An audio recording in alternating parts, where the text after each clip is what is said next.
Together, bulletproof.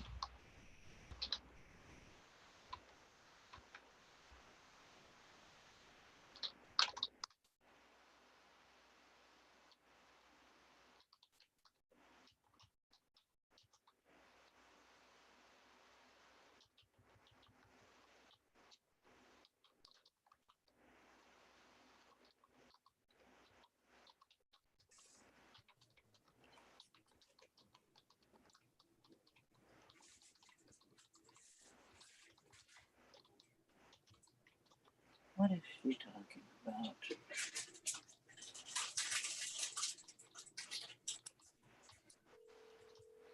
There's something strange happening. Some of those. Who's singing? Mute you. Mute yourself. Hello? Mute yourself.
Hey, Karina, are you there?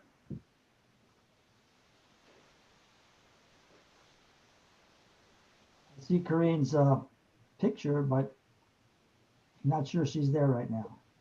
Okay. Just wanted to see if my microphone was working. Ah, very good. Who's this? This is Roger Storrs with Public Works. Oh, hi, Roger. Yeah, this is Mike Craig. Thank you. How you doing, Mike? Good. How are you? Good, good. How's Getting City used to Hall? all this virtual stuff, but all right. Yeah, it's crazy. Are you usually in City Hall? You work from home a lot, or how's it work? I'm in City Hall Monday, Tuesday, Thursday, Friday. I work from home on Wednesdays. Ah, well, I guess most people are in City Hall a few days now anyway, a week, I suppose, huh? Yeah, it seems like, for the most part, I think I know on the planning side, the community development side, I think they're all in every day. On our side, we've got people who are working from home maybe 1-2 days a week. Okay, yeah. Well, we'll get there eventually. We'll get back. Yeah, I hope so. Yeah. This is getting old. Yeah, it is. People are getting really tired of it. Yeah. When people get tired of stuff, they get, they stop kind of following the rules and stop doing the best practices because they're just, anyway. Thank you. All right. Well, good talking to you. I'm here as a resource if they asked me, I think for the Robeson project, they wanted me to be here. Okay, yeah, good.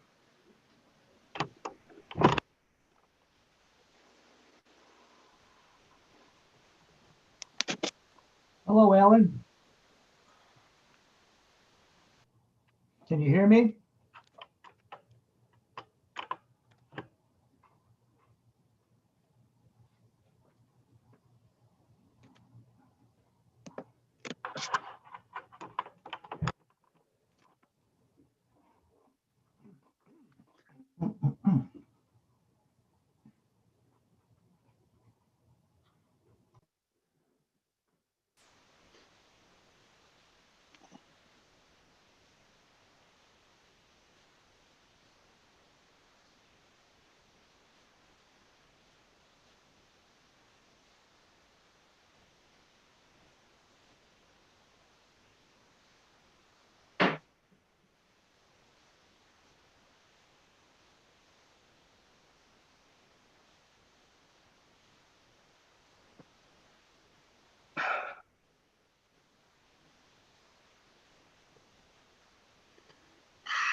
Hello, Alan. Can you hear me?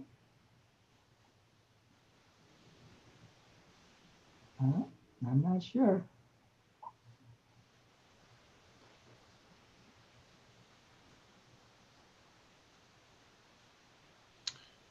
Hello, Mr. Chair. Hi, Paul. How are you? Good. How are you doing? Doing well, thank you. Are you at home? Yeah, I'm in our office. Yeah, good. Yeah. Hey, Alan. I don't know if Alan can hear. I was asking him if he could hear me. Yeah. Hey, Alan. I don't know if he can see either. Hi, Alan. I'm gonna send him a note. Oh, I can't.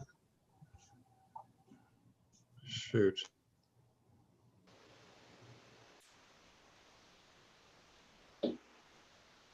Alan, can you hear us? We can't Can hear you you. talk? We can. Can you say something? Can anybody hear me? Oh, yeah. We can. Yes, we can hear There you you. go. I can't hear people. Can you turn up your volume on your computer?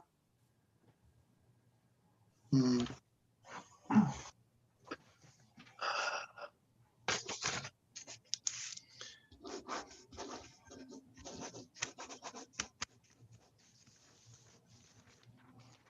Can you read this?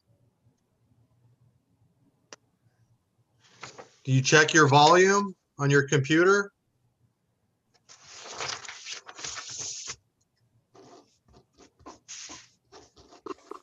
Oh, yeah, it was down to 0. There you go. It was So you down, can hear us now? I can hear you now. Oh, Okay. perfect. That was weird. Welcome, Alan. Old fashioned. Thanks a lot. I appreciate it. Yeah. I was gonna try smoke signals, but it's dark outside. I mean, I don't know why my volume was 0. Maybe there's something that goes on. Yeah. All right. Well, welcome, Alan. Mickey. Thanks a lot. Appreciate it. Nice to be here. Or somewhere.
Okay.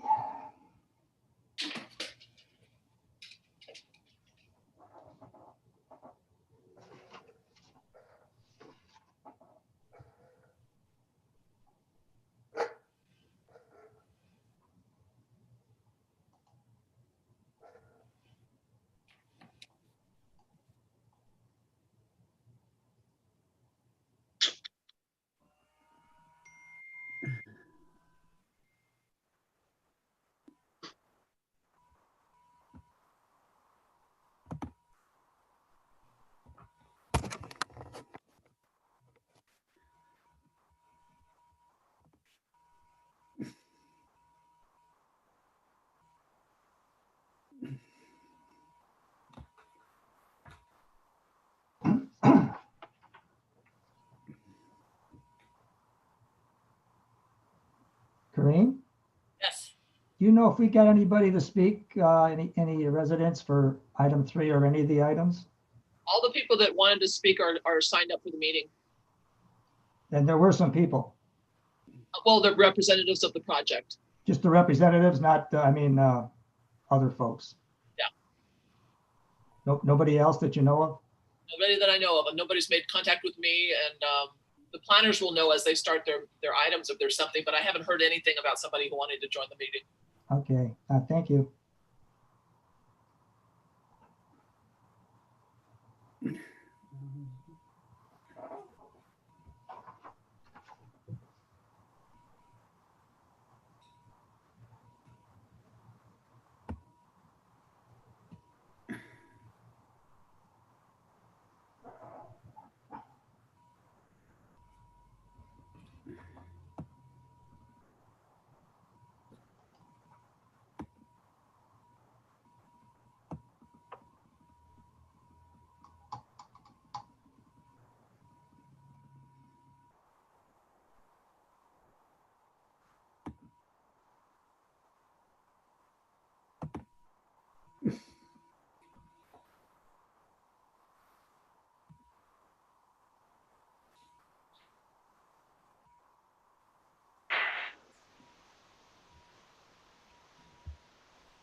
was the gate was open on that property and there were some people in the sprayer van.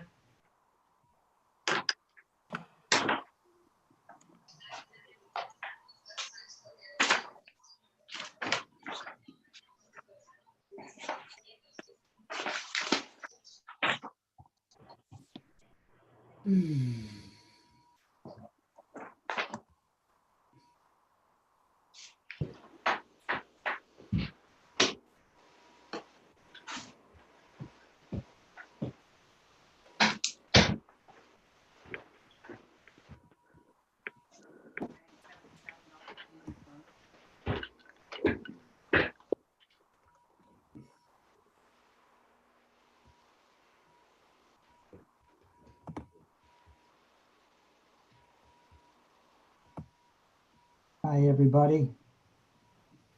Hello, good evening. I think we're waiting for Hello. Commissioner Rivlin, I think.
Well, Mr. Chair, you do have a quorum. Let's give him a couple more minutes, Paul, Okay, because I know he would normally contact Corinne if he wasn't going to be here. So young children, so things happen.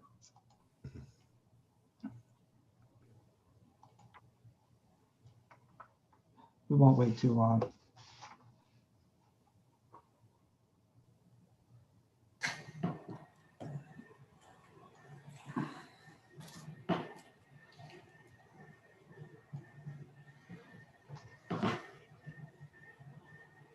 Well, okay, guys, I guess we'll get going. And if Commissioner Rivlin joins us, he can catch up, I think, pretty quick. So let's call to order the October 13th meeting of the Campbell Planning Commission. And as always, I've got to say that this Planning Commission meeting will be conducted via telecommunication and is compliant with provisions of the Brown Act and Executive Order N-29-20 issued by the governor. And with that, Corinne, can we have a roll call, please? Okay. You want to bring up that screen of that one in? So you bring up the slide? You got that one, right? Yeah. You can use them here too. I didn't do it yet. I think somebody should be ready. can someone Richard? mute themselves? Karine, are you there? Here, Okay, can we have a roll call, please? Commissioners Bookbinder, Do you have her anyway? Excuse me, Richard, can you please mute your phone?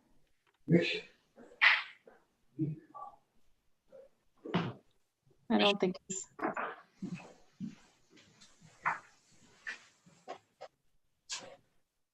are we ready? Yeah, please. We start again. Commissioner Bookbinder, Present. thank you. Commissioner Ching, Yeah.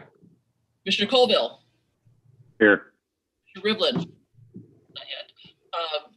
Commissioner Zisser, Here, Vice Chair Ostrowski, Here. Chair Cray. And here. So we've got the quorum, 6 people, and welcome to our new commissioner, Commissioner Zisser. Welcome. thank you. Appreciate it.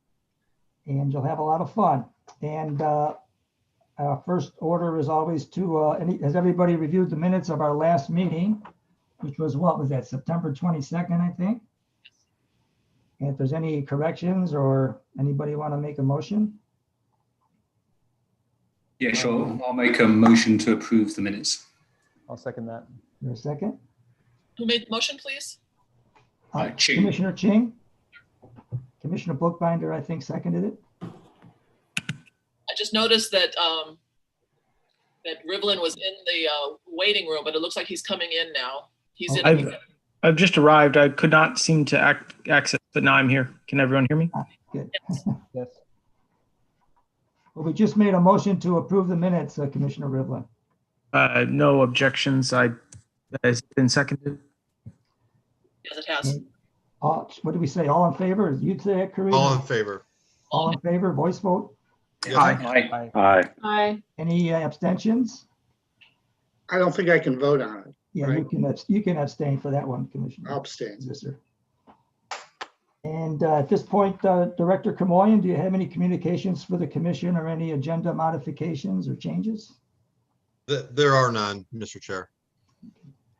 Well, great. Then we'll move right on to our, we'll go in order of the agenda. I don't think we have too many residents to speak on anything. So item number 1, PLN 2019-192 is the continued public hearing for the meeting of September 22nd, 2020 to consider the appeal of Nitin Srivastava of the Community Development Director's denial of a tree removal permit, PLN 2019-192, to remove one oak tree located in the rear yard of property located at 1698 Hyde Drive. Staff is recommending that this issue be deemed statutorily exempt under CEQA. And our planner is Naz Healy. Naz? Thank you. Good evening. I'll go ahead and share my screen. Can everyone hear me? Yes. I can hear it, yeah. Great, Little- thank little you. low, but yeah. Turned it higher. Okay, hopefully that's better. So item number 1, as mentioned, is the appeal of a tree removal permit denial for one oak tree at 1698 Hyde Drive. So this was continued from the last meeting, September 22nd. The Planning Commission considered the appeal, and the consensus was to approve the appeal based on the tree's proximity to the home and the above grade location within a retaining wall, which would lead to future damage to the home. So the item was continued with direction for staff to prepare a resolution approving removal and replacement with 2 trees or 1 tree plus an in lieu fee for the second tree. So with that, staff recommends that the Planning Commission adopt a resolution approving the appeal of a tree removal permit denial to allow removal of 1 oak tree. Thank you. Thanks, Naz. Is there any questions for staff before we resume the public meeting? So we'll resume the public meeting. I don't know if the applicant wishes to speak again. Welcome to.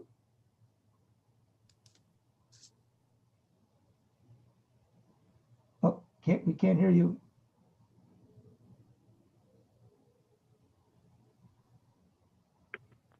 No good, Art. I think he shook his head. Okay.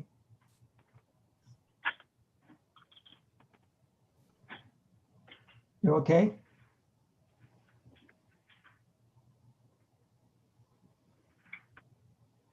It sounds like he doesn't want to speak. Okay. And does anybody else wish to speak on this item? Anybody else out there? Don't see anybody. So I guess with that, we'll close the public hearing and bring it back to commission. Anybody want to start us off?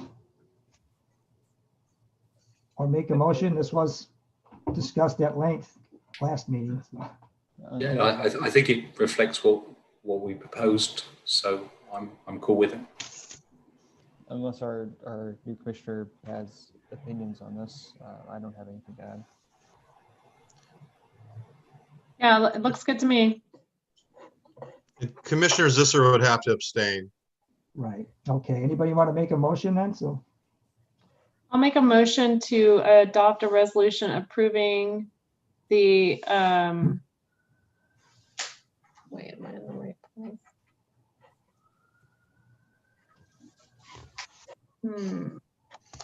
Okay, hold on one second. Somebody else can make the motion. I think I'm. Yeah, sure. I've got it. I know what you're going through. So yeah, I've got it pulled up in front of me, so I can make a motion. Recommend to adopt a resolution approving the appeal of the Community Development Director's denial of a tree removal permit PLN 2019-192 to remove one oak tree from the subject property. I'll second that. Okay, there's a second. Thank you. Can we have a vote, please, Corinne? Commissioners Bookbinder, Aye. King, Aye. Colville, Aye. Rivlin, Aye. Visser. You would just say abstain. Abstain. You're muted, Commissioner Zissmer. Vice Chair Ostrowski. Okay. And Chair. Aye. Thank you. Chair Cray. And I'm a no, sticking with my vote. But that item passes, so congratulations to the appellant. And this planning commission action is final unless appealed in writing to the city clerk within 10 calendar days. And that item is done. Before we move to item number 2, I forgot to do one thing, and I don't think it's too important, but this is the time when anybody can speak on an item that's not on the agenda for up to 5 minutes. So if anybody's out there wishing to speak on an item not on the agenda, please holler. And this is your chance to do that. I don't see anybody. There's a lot of people on, but I don't think there's anybody. So, okay, so we're done with that, and that will close that part of the meeting, and we'll move to item number 2. Public hearing to consider the application of Christian Nielsen for a conditional use permit, PLN 2020-78, for establishment of a medical office use, an orthodontic office, within an existing office space on property located at 2155 South Bascom Avenue, Suite 140.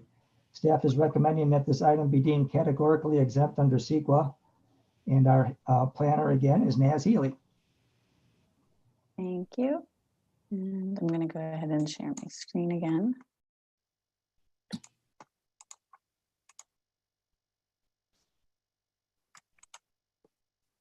Okay.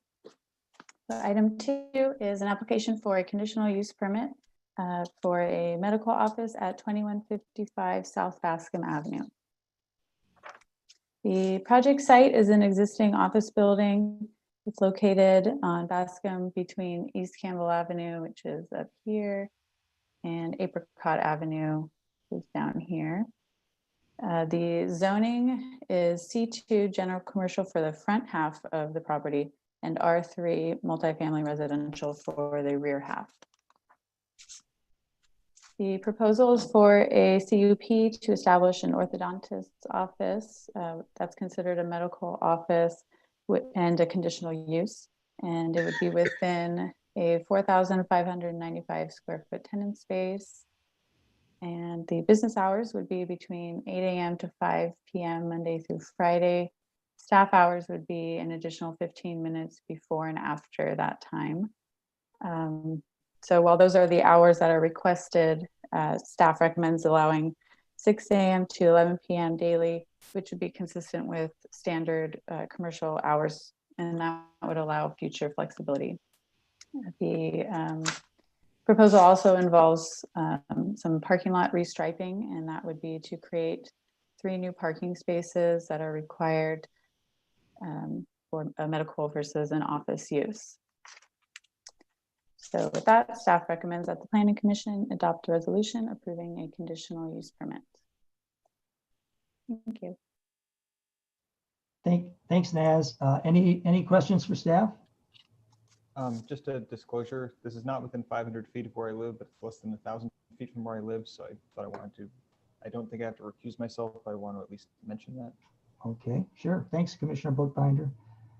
Naz, I just got a quick question while I'm thinking of it. I noticed that we're talking about restriping the parking from what, 9 feet wide to 8.5 feet wide. Is there some kind of a minimum width for parking spaces or anything like that? It's 8.5 feet wide. Okay. All right. So it would be compliant. The existing parking spaces are wider than they need to be. So by restriping it to the standard minimum, they pick up 3 additional spaces. Any other questions for staff? So just for the planning commission's information, there was a time the city's parking standard required 9-foot widths.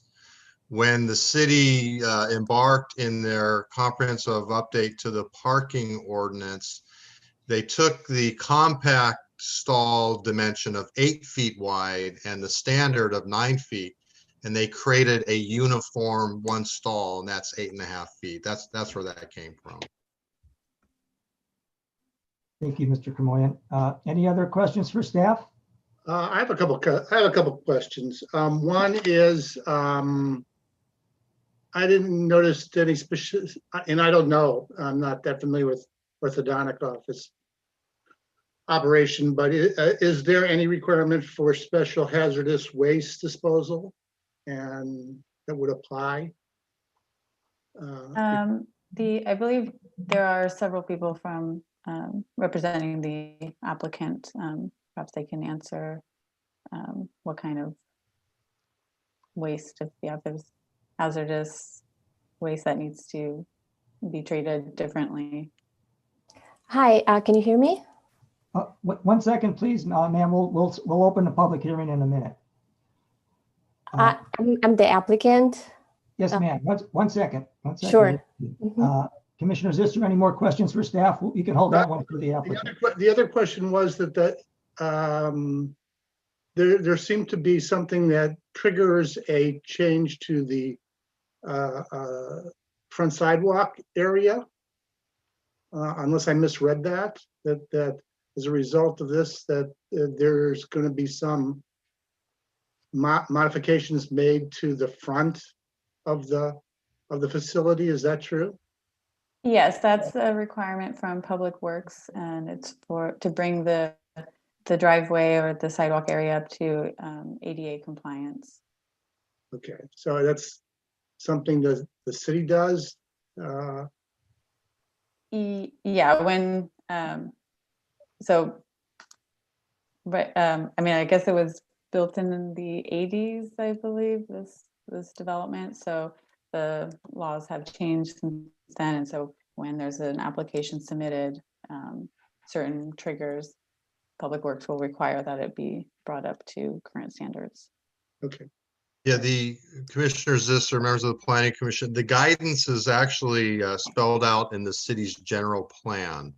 It's one of the appendix that talks about the city's ability to require public infrastructure improvements when a project satisfies, like, I think 4 criteria. This change of use satisfies one of the criteria. Therefore, the city has the ability within reason to require infrastructure improvements. So. Okay. I had a question. Sure. Currently the zoning doesn't match the building that's on there. I think that's described as the building is non-conforming. I don't know exactly what the standard. Yeah, the building is located on the front half of the property, which is C2 zoning, and the rear half is R3 multifamily residential, where the parking lot is located. So I guess technically the parking lot is non-conforming, but it's serving the commercial building or the office building, which is a conforming use. Okay. But future development would have to then, if they were to redevelop the property with something else, it would then have to conform with the zoning and the land uses. As I understand it, because I'm sorry, I don't know if it's me or you, but I'm not able to hear Commissioner you. Bookbinder, we're losing your audio at times.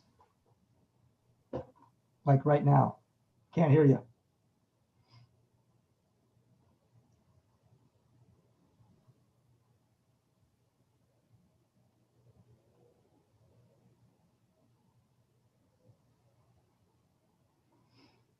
Nope. Am I back? There you go. Okay. I'm dreadfully sorry about that. Because this is just requiring combining 2 existing suites, the non-conforming nature of it isn't relevant here? Correct. Okay, that's what I wanted to know. Yeah, it would be a conforming use in a C2 zone with a use permit.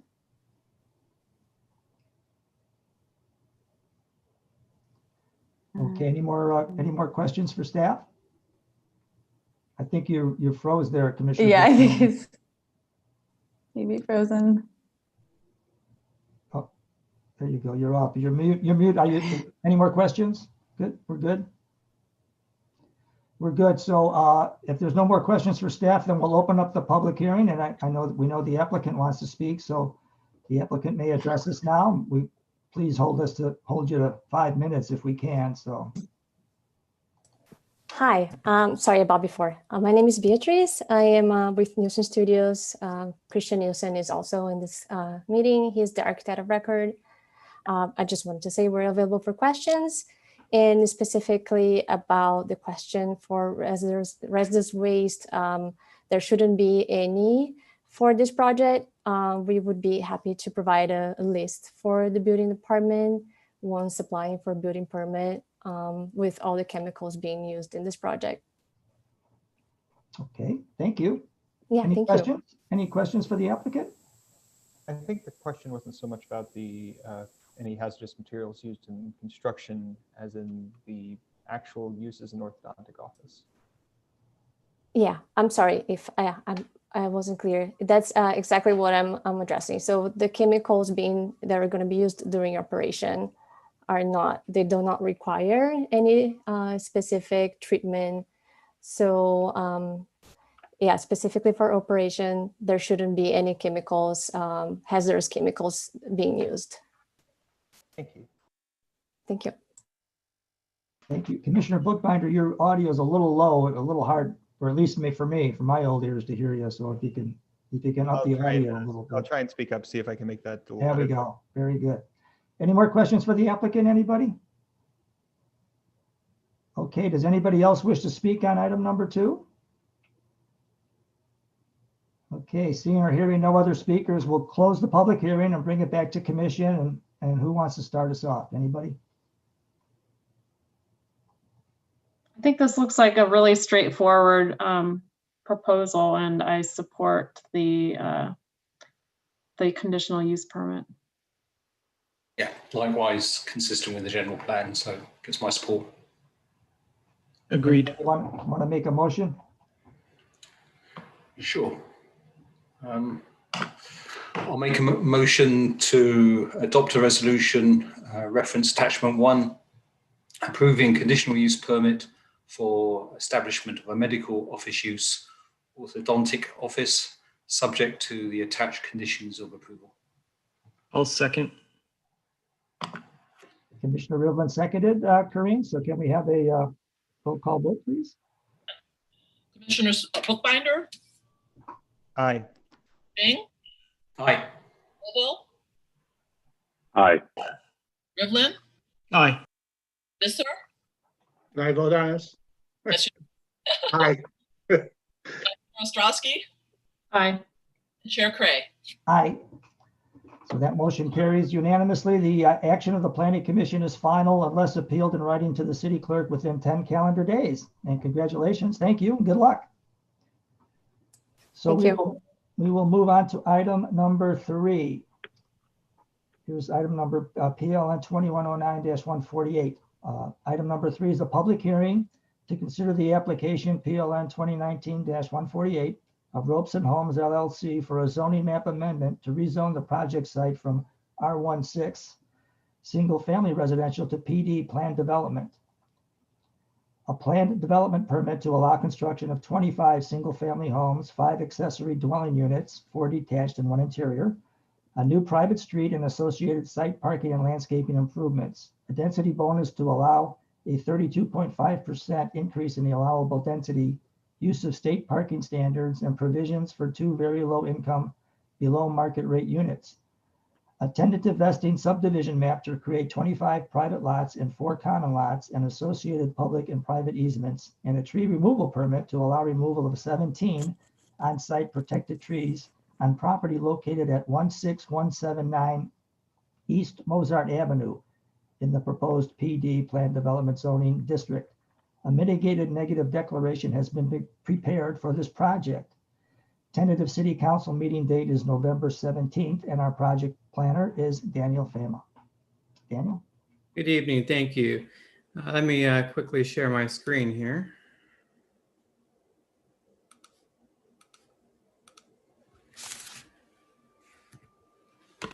All right, so we do have an application for a zoning map amendment, plan development permit, density bonus, tentative vesting subdivision map, and a tree removal permit for property located at 16179 East Mozart Avenue for a 25 lot plan development subdivision. The subject property is approximately 3 acres located on East Mozart Avenue, west of Bascom, towards the southern city border with Los Gatos. Property borders single-family homes to the north and west. And to the west is the Beethoven Lane community, which was developed as a PD project approximately 15 years ago, as well as a medical office complex located to the east. The property is currently zoned R16 with a low-density residential general plan land use designation. Property is currently improved with 5 single-family homes along the street along Mozart Avenue, with the majority of the land remaining fallow and undeveloped as shown in these photographs. Just a quick recap of the particular entitlements requested as part of this application. We have the zoning map amendment, which would rezone the property from R16 to PD. That would allow the use of a private street for the subdivision rather than a public street, as well as flexible development standards. We have a plan development permit, which is the primary entitlement to allow construction of the 25 homes, 5 ADUs, the private street, and associated site parking landscape improvements. A density bonus request for a 32.5% density bonus, which allows an increase of 7 units for the project in exchange for 2 below market rate units. A vesting tentative subdivision map, which allows for creation of 25 private lots and 4 common lots. Tree removal permit to allow removal of 17 protected trees on the property. And lastly, the required CEQA review, that's the California Environmental Quality Act, specifically adoption of a mitigated negative declaration. Here we have the project site. Daniel, I'm sorry, can I ask you to hang on a quick second? I got a Zoom issue here. Somebody's chatting and wanting to get into our meeting.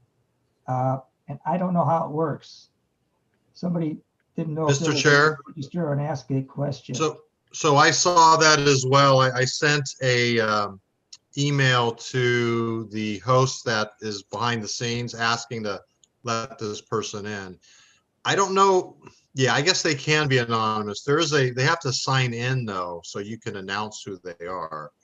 But anyway, hopefully that email gets to the host. Okay. And he's hearing this conversation as well. Hopefully, yeah, okay. Yeah, because it's tricky with the Zoom. Sorry, Daniel, please resume. Not a problem. So here we have the site plan. We have 25 private lots that are arranged around the private loop streets. This would incorporate 23 detached single-family homes, as well as 2 attached single-family homes forming a duet right here in lots 19 and 20. 4 of the lots within the interior island would have detached ADUs. These are these structures right here, the ADUs being located above the detached garages for the homes. Lot number 1 would have a attached ADU that is part of that residence. These 5 ADUs satisfy the city's requirement that the subdivision provide 20% of the project either as ADU ready or simply provide the ADUs. Consistent with city requirements for pedestrian mobility, project does incorporate an interior sidewalk connection that you see here along the outer edge of the loop street that goes around most of the street, then cuts back onto Mozart Avenue. There is also a mid-community walkway that goes right here through the middle of the island through the little pathway. As it crosses the street, these are speed humps that allow for a raised sidewalk area for a safer path of travel, and also it also effectively serves as a speed bump to slow down traffic within the community. In total, the project would incorporate 50 covered parking stalls. Those would be 2 covered garage stalls for each unit, as well as 20 uncovered stalls, guest parking, as well as a handful of dedicated parking for the ADUs and 2 of the more flag lot style lots. The project incorporates 3 common park areas located on lots B, C, and D here. These lots serve largely as areas for tree preservation. Lot C incorporates a tot lot for children. The applicant is offering the use of the Lot C park for general use by the public. Staff did include conditions of approval in the tentative subdivision map resolution that incorporates general language in terms of how the public may use that general park, also providing for the HOA to incorporate or adopt reasonable restrictions. As currently written, the public park area would be allowed to be accessed by the public from dawn to dusk. That's consistent with a private park that has public access in another part of the city. The ability for this park to remain open to the public would be required in perpetuity unless the city council allows the park to be closed to public use at some point in the future should conditions warrant such an action. Lastly, in terms of private open space, 24 of these properties would have private yards with the exception of lot 21, which is right here due to its unusual lot configuration. However, there is a picketed fence area that would provide some semblance of privacy within its front yard. In total, on average, the property would have approximately the same amount of open space per unit of a standard R16 lots of about 750 square feet. In terms of architectural design, these are just a sample of some of the homes, some of the designs that are shown in the project plans. To provide less of a cookie cutter appearance, the plans incorporate several styles with variations to colors, materials, and features. Because there are no design guidelines that apply to this project, there's no area plan or anything of that type. The Planning Commission needs to use its judgment to determine whether or not the architectural design is appropriate. But in staff's assessment, the design here is fairly common of other projects in Campbell, which have generally been found to be consistent with the city's general plan. In terms of tree preservation and removal, this is an illustrated copy of the tree preservation plan showing preservation of 9 mature oak trees throughout the property. As noted in your staff report, the conditions of approval incorporate very stringent recommendations from the city's consulting arborist on the project as to minimize potential damage to these trees during construction and the useful life of the project. However, the project would include a removal of 17 trees. These include a combination of oaks, redwoods, pine.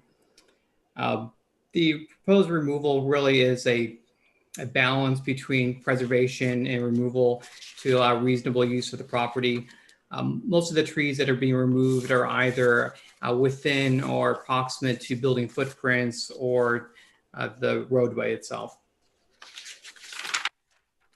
The project would be fully landscaped in compliance with the state's MWELO law. That's the Model Water Efficiency Landscape Ordinance, as shown here in the landscaping plan. The applicant will also be required to plant replacement trees in compliance with the city's tree protection ordinance. The final section of those trees would be up to the director as part of a review of the building permit plans. In terms of grading, as discussed in the applicant's justification letter, portions of the site need to be raised up to accommodate positive drainage for stormwater and sanitary sewer system. This would result in installation of retaining walls upwards of 3.5 feet along the westerly and northerly property lines. This effectively creates a grade differential as shown in the illustrations on the right of this slide of about 3.5 feet at the most with a 6-foot fence on top of that, effectively creating the appearance of a 9.5-foot combination wall and fence for some of the property owners along the rear property lines. However, to address potential privacy impacts, the Homes have been designed to minimize the size and number of second-story windows along these property lines. These are perspectives of the homes that would be viewed from Beethoven Lane and Kilmer Avenue.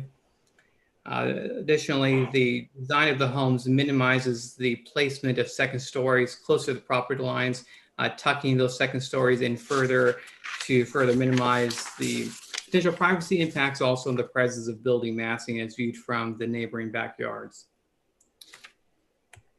In terms of density bonus, as I noted, the applicant is electing to use state density bonus law, which allows a developer to get an increase in the number of units within the project if they voluntarily provide some of those units to below market rate households. In this particular case, the applicant is proposing to provide 2 very low below market rate units. So these would be 2 units that would sell for approximately $188,000.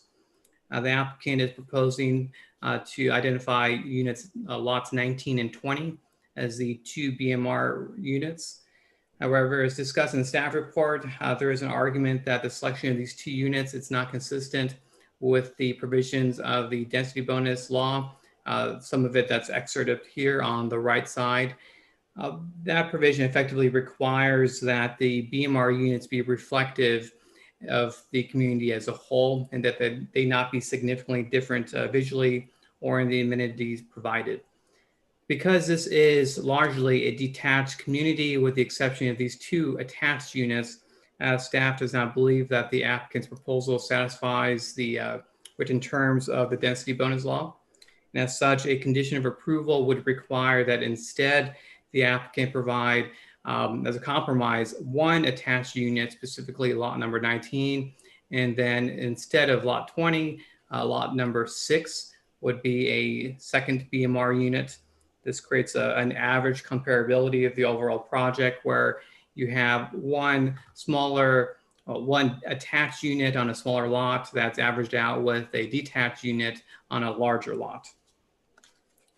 Now, this project is also subject to the city's 15% inclusionary housing ordinance that would require that 3 units within the development be provided as BMR units. State law allows these 2 units to partially satisfy that requirement. And then the applicant is electing to pay for the third unit in lieu of actually providing it within the development, as the city zoning ordinance provides them the ability to do. Based on the city's last nexus fee study for the housing in lieu fee, which was completed in 2007, the applicant would be required to pay a $104,000 in lieu fee to the city's housing fund. Lastly, the project was subject to environmental review under CEQA. That is included not as attachments to your report because of the volume of the materials, but there are links to those materials that are posted online. Much of this is fairly routine in terms of dealing with noise, air quality, tree protection, seismic risk. However, there's a couple of unusual aspects to the CEQA review. There was some soil contamination that was identified in the applicant's materials that will need to be remediated under the guidance of the county. Lastly, this is the first project that's subject to the new traffic methodology known as vehicle miles traveled. This project did trigger a potentially significant impact. And to address that impact, there is a mitigation measure that requires the applicant to pay a fair share contribution to improvements within the vicinity of the project that increase pedestrian mobility. Those incorporate installation of bike lanes and new ADA accessible curb ramps, as well as installation of a new bus stop on Bascom Avenue.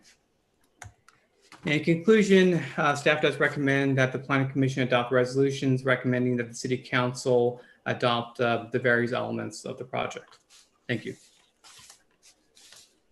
Well, thank you, Daniel. Good report. Any questions for staff? I have a question regarding the in lieu fee for Daniel.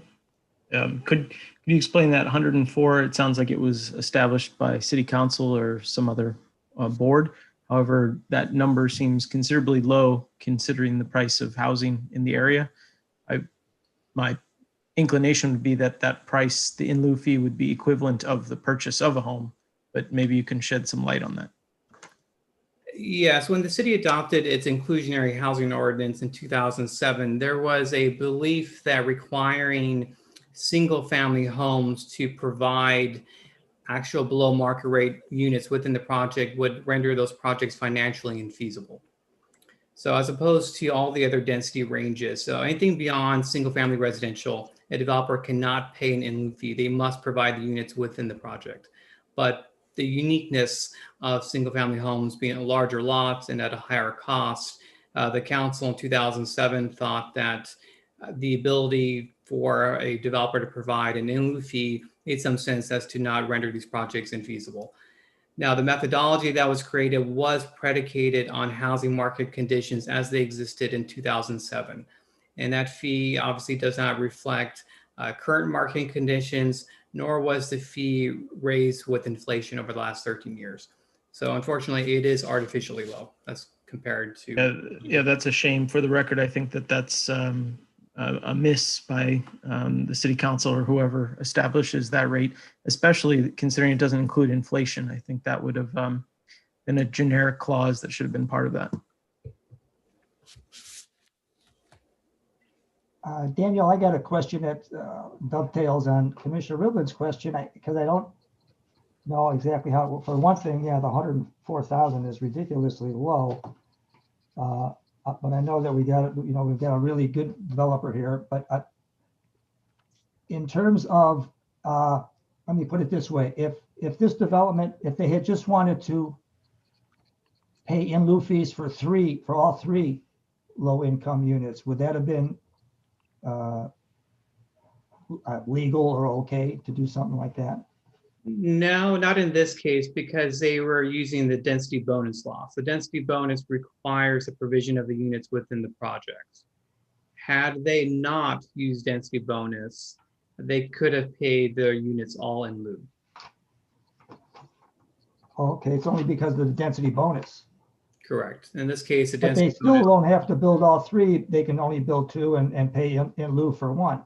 Correct, which is what's being proposed. And do we have any say in that matter? Is that in concrete in terms of the zoning laws or our?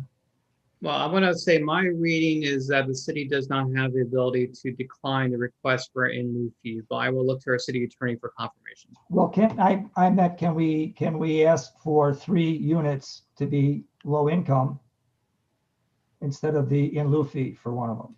Is that something that we can legally do, I guess is what maybe this is a question for Bill, but that's what I'm wondering. Now, the ordinance as it currently reads gives the option to the developer to decide whether or not to pay the in lieu fee. It's not the option for the commission or the city council to decide. May I weigh in with another question, Bill, the chair? Does the Planning Commission have jurisdiction over weighing in on the selection of the units themselves and or the density bonus itself? Not quite. Can we reject the density bonus? No, you cannot reject the density bonus. That is something that a privilege that's granted by virtue of state law. As to the units that are below market rate, yes, the Planning Commission can choose which of those are most appropriate. Thank you. I have a follow-up question on that. Daniel, you had made a suggestion that the those units allocated for the below market rent should be modified, but you're also proposing to support the project. So where would those changes be reflected? So that is a condition of approval that's within the resolution for the tentative map. So if post decision by city council, the developer needs to enter into a housing agreement with the city. And that agreement spells out specifically which units are to be made available and at what cost. So the staff recommended condition of approval would allocate 1 attached unit and 1 detached unit. But the Planning Commission can make its own determination, making its recommendation on that point. Thank you. I had a follow-on. Sorry, please. Sure, Commissioner Chang, sure, go ahead. Okay, thank you. Yeah, I had a follow-on question to that. So if I understand it right, Daniel, the applicant is proposing for the VLI units 19 and 20, the duet. Correct.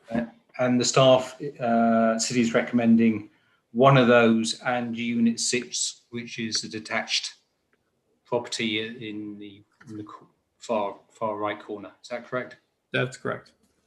In terms of purchase cost to the buyer, I understand units 19 and 20 are roughly $190,000 each. Unit 6, what price would that be? It would be the same price. Okay, so effectively the developer's taking a hit on it because I imagine the 2 duets would be their market rates would be less than the standalone property. That's correct. I have a question. Sure, Commissioner Colville. Oh, sorry. Regarding the density bonus and ordinance that we're talking about here with the 2 units specifically being offered to, and the terminology here is very low income, is what I see here. Is it specified in that ordinance that there needs to be that very low income threshold, or would the lower income threshold suffice for the density bonus? In this particular case, they are requesting the very low income category. They being the applicant have requested that. Correct. The greater the affordability, the smaller the number they need to provide. Got it. And just to clarify for everybody here, it seems like the AMI, the area median income for very low income, is 30 to 50% of area median income, as opposed to lower income, which would be the threshold above it, which is 50 to 80%. A big difference, and that tells me that the affordability of these units that they're offering at very low income would really help some of these lower income people in the community. So that's great to know. Thank you, guys. Commissioner Bookbinder. Thank you. I'd like to thank staff. I'm very excited that we're using those new VMT metrics. We're not using level of service anymore, so that's very exciting. Thank you. Could you go into a bit more detail about, I'm wondering why this requires a map change from R16 to PD. I see that you said that it involves a private street rather than a public one, but in what way are the development standards flexible? You said flexible development standards. What exactly does that mean? Well, that was a general statement, but the primary purpose for the vast majority of PD projects is the ability to use a private street. The city's subdivision code requires conventionally zoned properties to have direct access upon a public street, which is not impossible. I mean, there are certainly projects that have been done with public streets, but the city's standard street design is very large. It's a very wide street, which certainly has its benefits from an aesthetic point of view, but that requires obviously a lot more real estate to be eaten up by that street, which then makes it more challenging to preserve open space and achieve the number of desired housing units. Thank you. That makes Can I ask you what PD means? A PD means planned development. As opposed to? As opposed to, in this particular case, the current zoning is R16, which stands for a single family residential, R1, and the 6 is the minimum lot size of 6,000 square feet. Okay. So I had a question about, I don't know if it's, and I apologize, I don't know how many times you folks have talked about this project, but I did go over there and actually visited the site. So I have a general question about it being an HOA with private street. So I'm familiar with HOAs. It's usually attached. It's usually attached designs, buildings or duplexes or fourplexes, in a group where there's a lot of common space. And I realize there's some common space here where an HOA or some way would be required to maintain that. But this project has gone, maybe somebody can explain to me the whole idea of why this project is an HOA in the first place, because it doesn't look to me like it's a neighborhood. First of all, I don't know of very many, there may be, but of very many detached home that aren't gated communities that are detached homes in a regular neighborhood that are HOAs, at least in Campbell. So was this intended to be able to, well, have the private streets so that the streets didn't have to be so large so they could put some more houses on it? And is that beneficial? Is that suitable for the general plan and beneficial in general for the neighborhood and the community? I don't think the rest of that neighborhood is HOA, unless it looks like to me like a regular residential area of detached homes that surround that. So I was curious about the whole concept of it being an HOA with a private street. And it looks to me like the old houses that are on Mozart, which will be removed, you will not have homes that front Mozart. They'll be the back of the homes with a fence or a structure of some sort, right? So in terms of the latter part of the question, along the Mozart side, those 4 homes have been designed to actually face the street. So we are very cognizant of not having projects being walled off to the public street, which is actually why so many of our communities that are actually HOAs don't necessarily feel that way, because we do make a lot of effort to make sure they're well integrated into their associated neighborhood. It is actually quite common in Campbell to have private streets with associated HOAs with detached communities. I mean, I believe in the last couple of years, the city has approved at least 4 or 5 of those. This is certainly the largest, but they are not uncommon. The HOAs also do have their own benefits. A lot of the maintenance costs associated here, both with the private street, the sidewalk, and very sophisticated stormwater management measures, they need to be maintained. And so those facilities here will be maintained by the HOA at no cost to the city. In a couple of recent cases where the city did allow subdivisions with a public street, we did establish an assessment district to help recoup the cost of some of that long-term maintenance. So it's not impossible to go in that direction, but a private community, a private street with its own HOA tends to be a cleaner way to manage that infrastructure.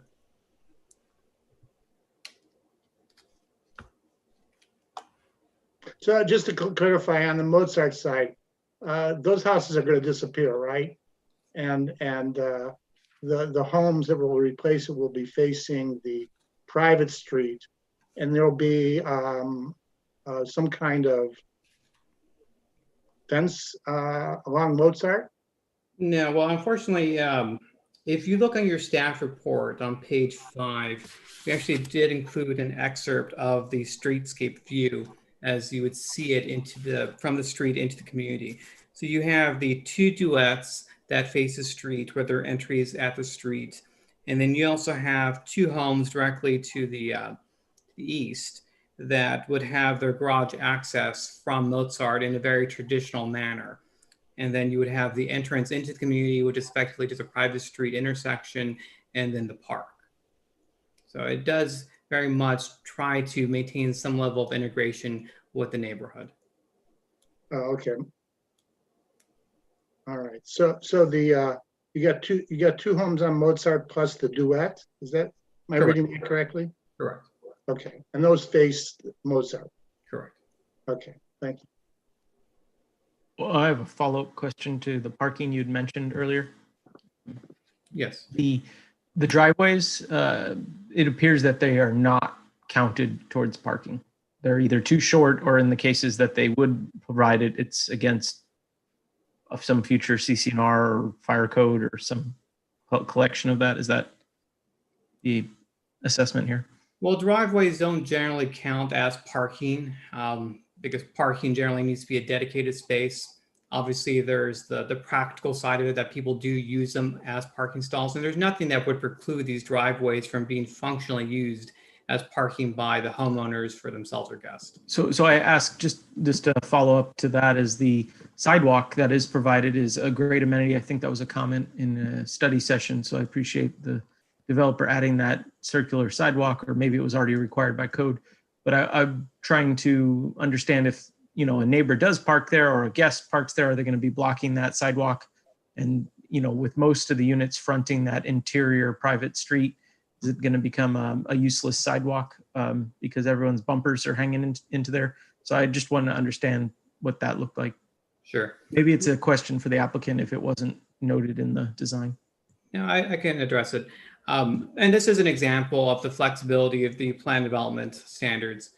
So a normal driveway, and in the context of normal, the context is that the driveway is going to be touching a public street. There is a greater emphasis on pushing garages further deeper into the lot. So those driveways are typically 25 feet, which is much deeper than you need for a vehicle. Now, in this particular case, the driveways are shorter, but they are all at least 18 feet long.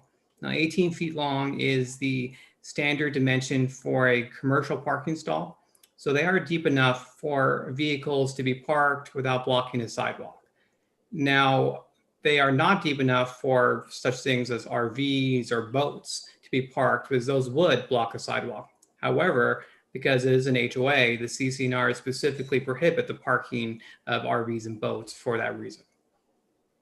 Understood. That answers my question. My concern was just, if the people do park on that perceived driveway, there's still enough space to clear the sidewalk.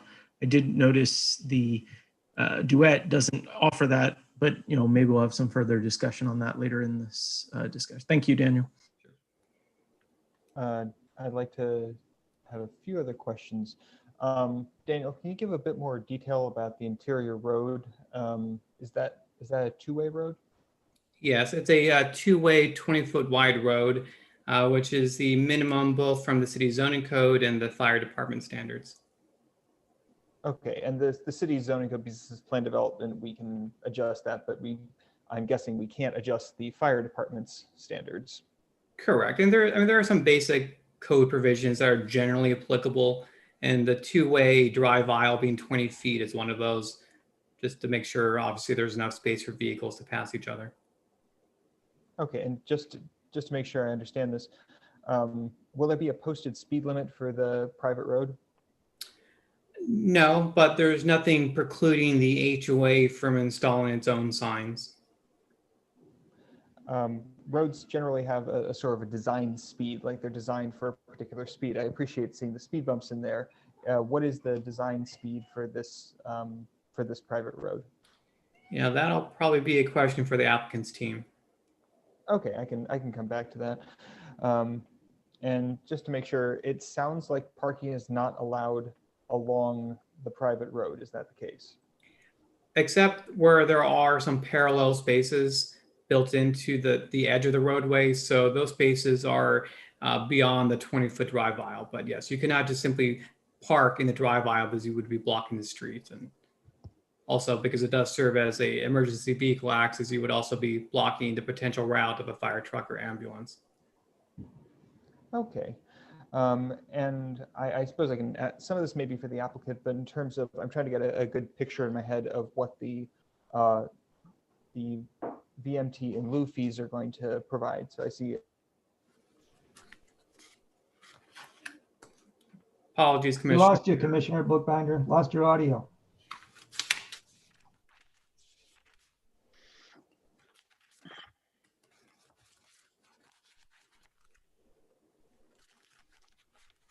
About that.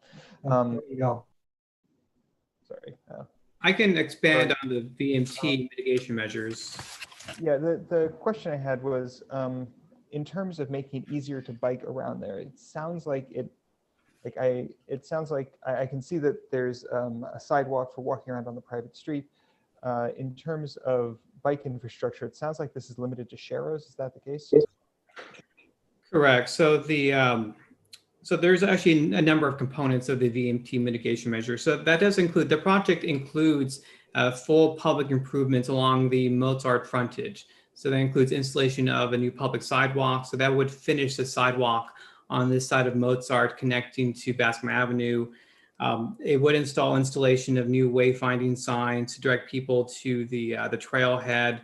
There would be installation of sharrows on Mozart Avenue.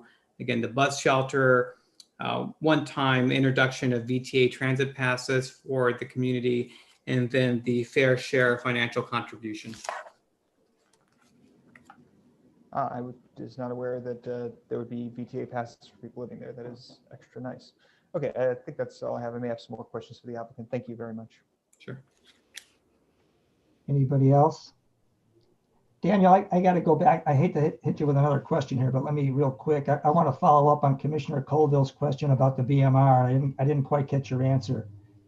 If the applicant was going for low income housing versus very low, instead of very low income, and wanted the density bonus, would they then be required to have more low income, like 3 or 4 low income units? Correct. Okay, so that is a function, very low or extremely low or very or moderately low. It's an inverse relationship between affordability and quantity. Okay, and let me just ask you just again, I'm trying, because I was around when it came up April 2019, but I thought, and I'll ask the applicant this, of course, but just from the city's standpoint, I thought we had been talking about 28 units with 5 BMR units among the 28 at that time.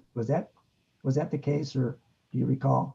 Unfortunately, that was before I took on the project. I'm aware that this project was approached differently at some point in time with the city council authorization for a general plan amendment that would have increased the base density.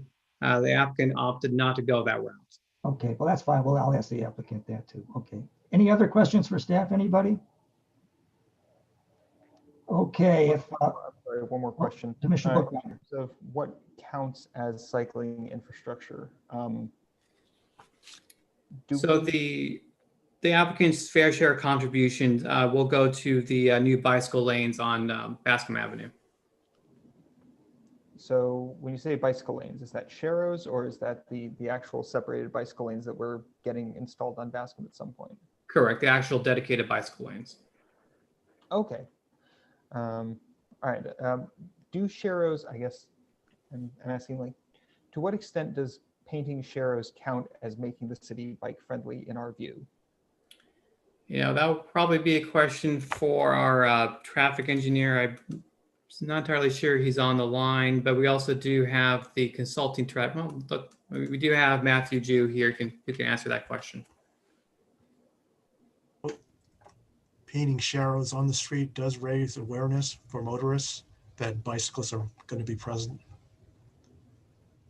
I ask because I've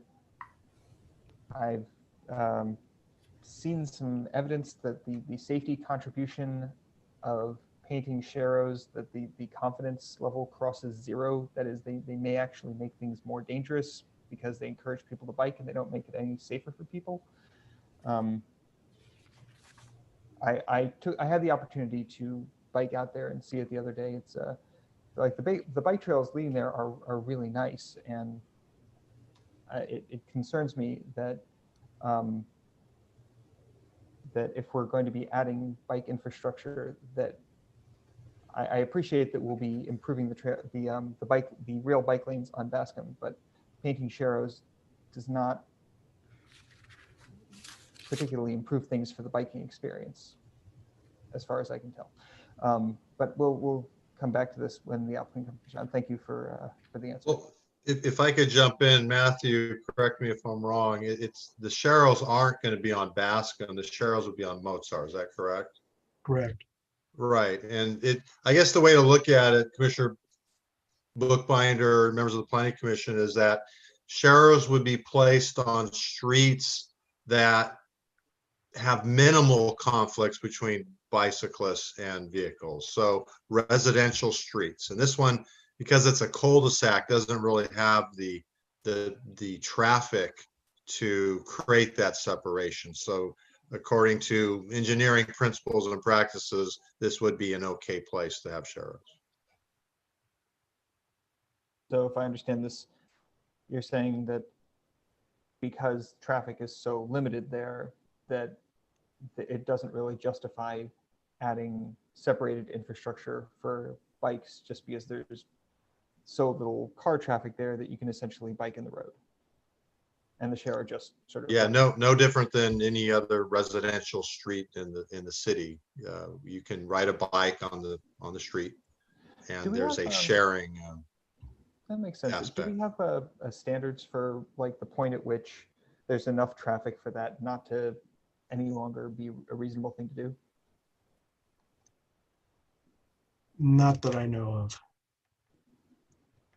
It's sort of a case-by-case basis.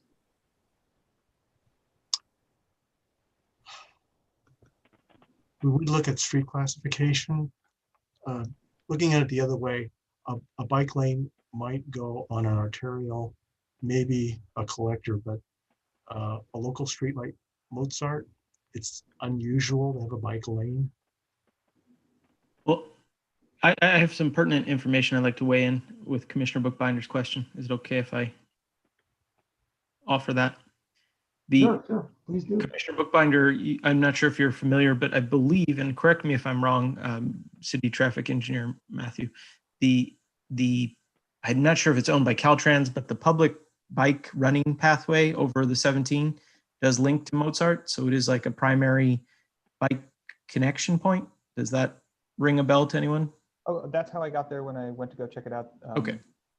So it does have some high access from a bike perspective. And Commissioner Bookbinder, we lost your audio.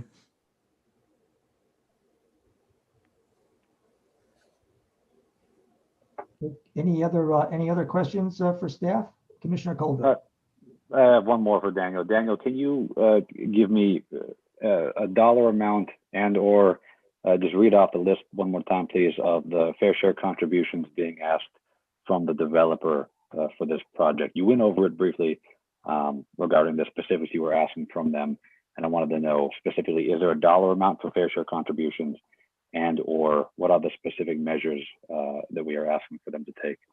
Sure. So in total, it's $65,000. That's inclusive of $14,000 for the Bascom Avenue bicycle lanes, $24,000 for 4 ADA ramps and nearest the bus stops, and an additional $27,000 for 3 other ADA ramps near the 85 Bascom interchange area. Got it. And then this is in conjunction with the very low income, below market rating units also being offered. Is that correct? Well, these are just separate issues. So the VMT mitigation is part of the CEQA review. This is a way to address what otherwise would be a significant impact under CEQA. Got it. Thank you, Daniel. Okay, thanks, Daniel. I don't know if there's a SARC. Is there a SARC report for this one? No SARC. Okay, at this point, then we can open up the public hearing. I know Mr. Ropes, a lot of people are here for number 3, so we just ask if each speaker can keep to at least 5 minutes, hopefully. And I don't know who wants to lead off for the applicant. It's all yours.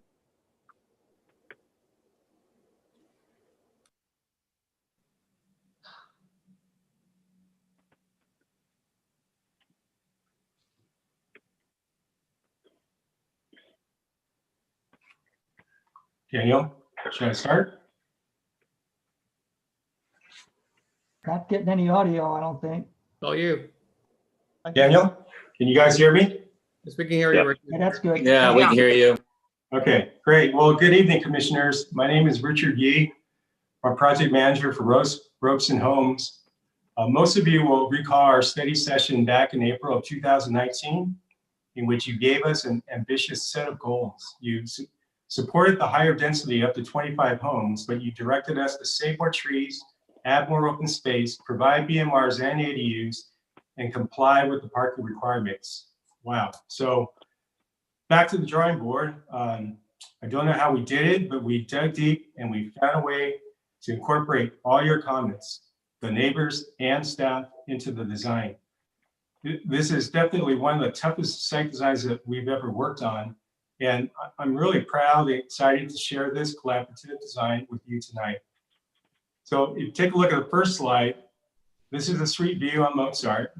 Great architecture, rich use of finished materials and colors, restrained building heights, and there's open space around the oak trees now and a new top lot.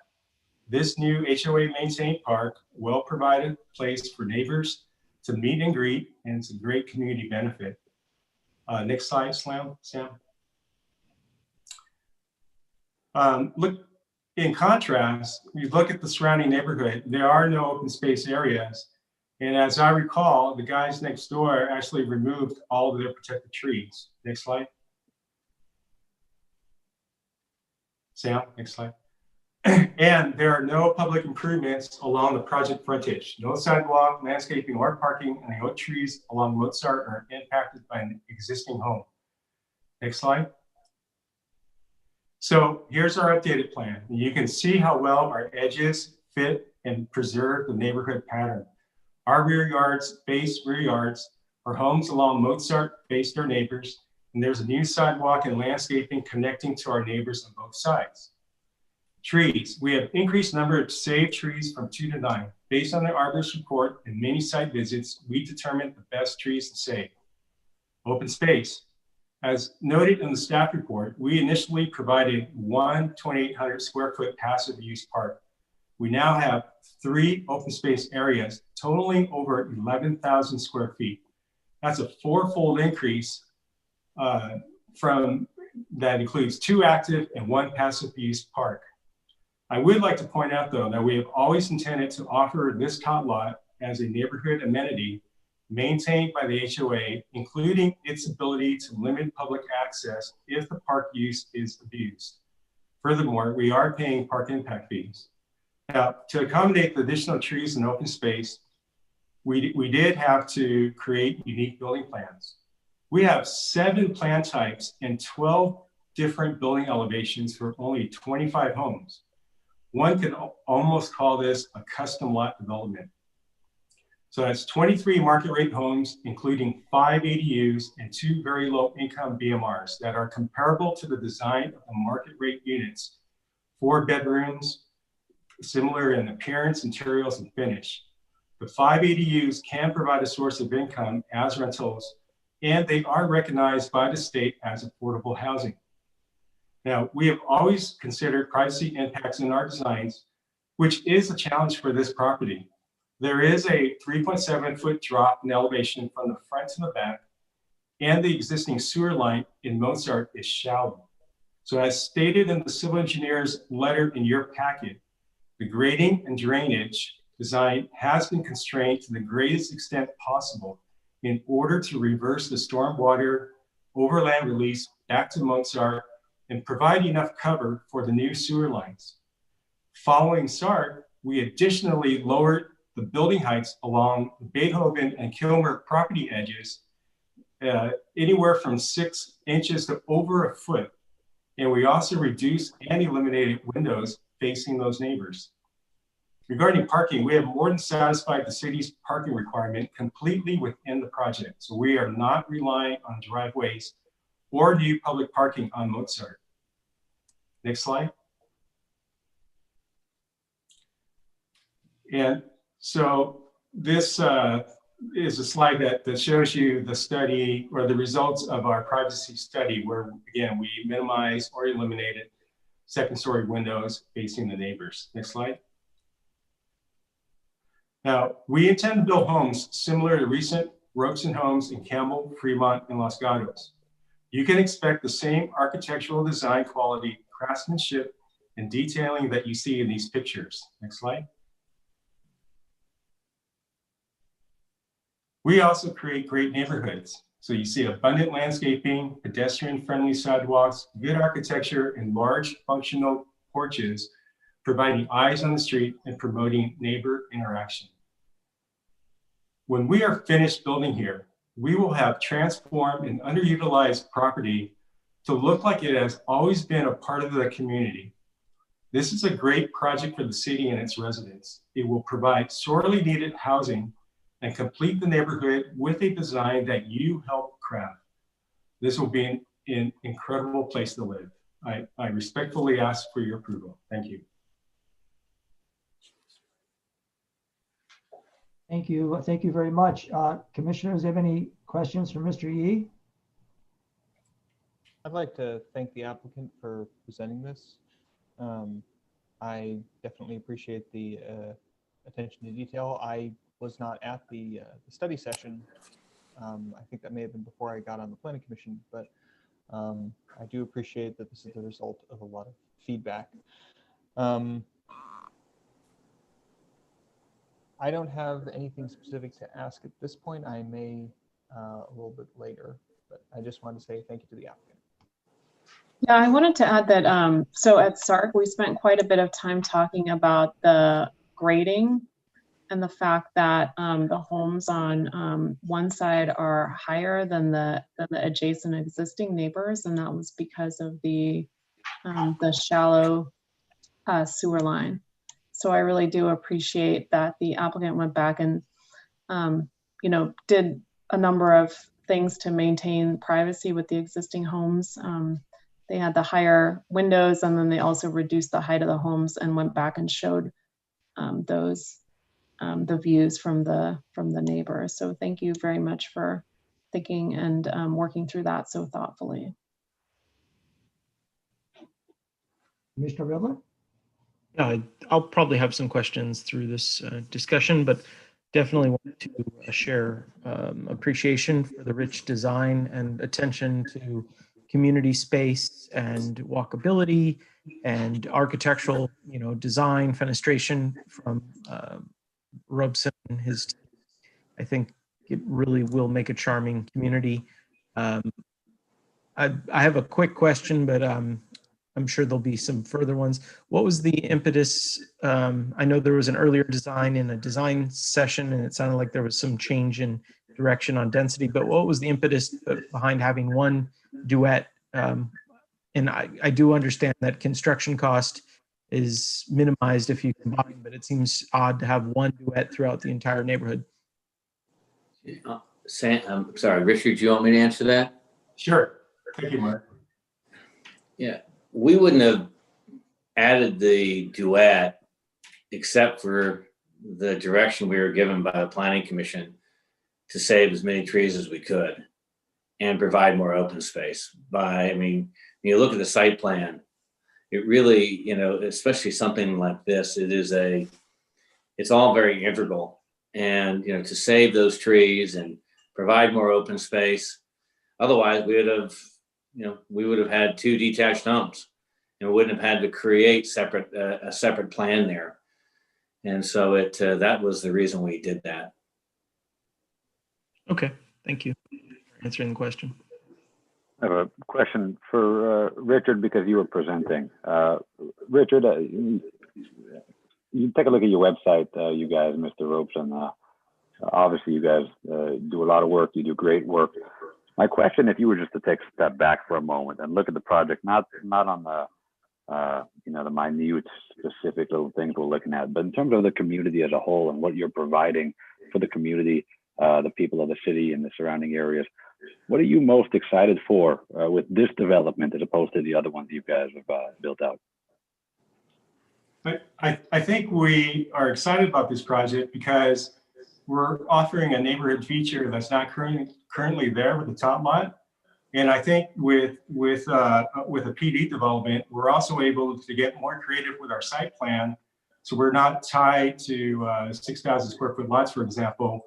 And that allows us to create greater variety and different types of housing that perhaps are a little bit smaller, but in that sense, it also creates more affordability. So I think we're just really proud of the fact that we're really making something here that will really complete the neighborhood versus what it is in its current state. Okay, I'd like to add on to that, if I could, is that the integrated streetscape with the trees, the open space, the architecture, and the quality of the materials, that are going into the plan, both along the frontage, where people who are making their way from one side of town to the other over the footbridge, are going to pass by, I think, a beautiful set of homes and landscape, and you're going to have a great sight line into the community and see open space beyond and porches. There's going to be porches on the street where people who live on that street can engage the people who walk by, not just from the porches, but also in the park. So I think that, and within the community, I think it's going to be a good place and a beautiful place to live, both inside and out. And that's what we're excited about. And thank you guys for listening so well with the study session we've had and taking that and applying it to the actual design function and appearance wise. So thank you guys. Any more questions for the applicant? I have one other question. What's the reasoning behind why both of the BMR units are the one pair of attached units as opposed to any of the others? Well, going back, and someone asked this question, but back at the study session, there was 3 options, and one was under the existing zoning, you can build 18 6,000 square foot lots. And with that, you'd have a BMR fee of $270,000. That was the fee that we would pay. The other alternatives were, one was a drone plan that would, and someone asked about that, and we'd build 28 homes, including 5 BMRs. The other option was to build 25 homes with 2 very low units. And really the only way that we could accomplish everything that the Planning Commission directed us to do relative to open space, trees, parking, affordability, including maintaining the ADU units, the only way we could do that was through the option that we've selected. And in the BMR ordinance, it doesn't specifically say that a BMR should be a detached home or an attached home. It says the same bedroom count, the same bathroom count and the same materials, which we're doing. The one place where we are different is the fact that we've attached these units, and we've only attached them for one reason: open space and trees.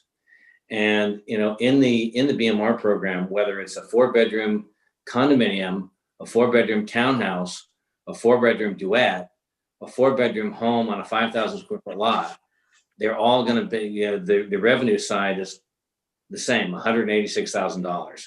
That never changes. And the cost to provide that affordable unit in on your largest lot that's selling for over $2 million, it's just, the value difference is huge. And really the only reason why it's a detached home, it's an attached home, is because of those trees. And otherwise it would be 2 more 4-bedroom homes. And Richard has it on our slide. If you saw the duets, it's a standard home. They're over 2,000 square feet. We didn't do it to cut corners. We did it just so we could meet our housing requirements of 25 units and also meet the rest of our requirements. So that's how that came about. Okay, thank you for answering that. Any more questions for the applicant? I guess I'll just chime in real quick, and I kind of asked these questions already, and I think you just answered them in a way, but and I echo what's been said here. Really, it's a nice development. It's a good developer. We know that. It's a quality development. But so instead of why can't you designate one of the units very low income versus paying the in lieu fee? Is it just the project just doesn't pencil out that way? No, it doesn't. No, there's no way we can do everything we're doing as it is. No. And wasn't there there was a time when you were thinking of what, five BMRs and 28 units? They were moderate. They were moderate. Okay. And they were and 4 of those were duets. So I don't know what's better, 4 moderates or 2 very lows. It's too late now.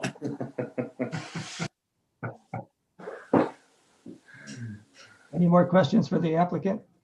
Yes, Chair. Along some lines, I'll type again with what Mr. Robson is saying, and probably to my question to Daniel earlier. By the sound of it, you know, there's going to be a hit because, as proposed, one of the individual homes is going to be the VLI unit. Only one is going to be the duet. So Robson Homes is going to take a hit on that. Now, a question to Mr. Robson: would he prefer the two units, the two duets, to be the VLI rates and pay a higher in lieu fee, or would you prefer as per the staff recommendation? I'd rather pay a higher fee. I don't think he has a choice, right? That was going to be my next question to Bill. Actually, I don't know whether this is applicable. That's why they had to switch. Well, I don't. I think maybe this is a grey area. I don't know whether this is an option, whether we want it, whether it's an option. I guess I'm looking to Bill for guidance here. I mean, let me also just throw this in at back on April 9th, 2019, when this plan was presented. I mean, the direction, I mean, you're trying to read into what people's excitement is. All three options were there, and it really, the thing that the Planning Commission directed us to was, you like the ADUs, but you wanted to save the trees, and you wanted open space, and you wanted 2 open space zones, which we gave you. And I mean, that's what it was all about. And it was, I mean, that was the emphasis at the time. Now that we've done that, what's next? And to answer your question about an additional in lieu fee, in lieu of the 2 on-site BMR units, that is not an option if the developer wants to continue to get the density bonus. No. I think they're asking, Bill, whether or not if there would be a trade in the type of unit or a bigger fee. So we'd still provide 2 units. I think that was the line of thinking. Correct. Yeah. Okay, I'm not sure I'm completely following that. Well, staff wants to pick a duet and our biggest lot. It'll be the most expensive home in the site as the BMR.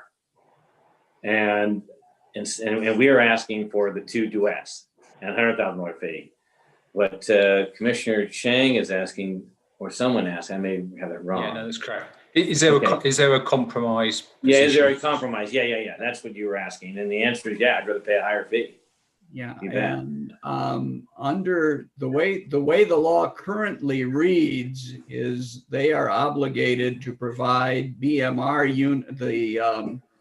the density bonus units of similar size and quality to the general market rate units.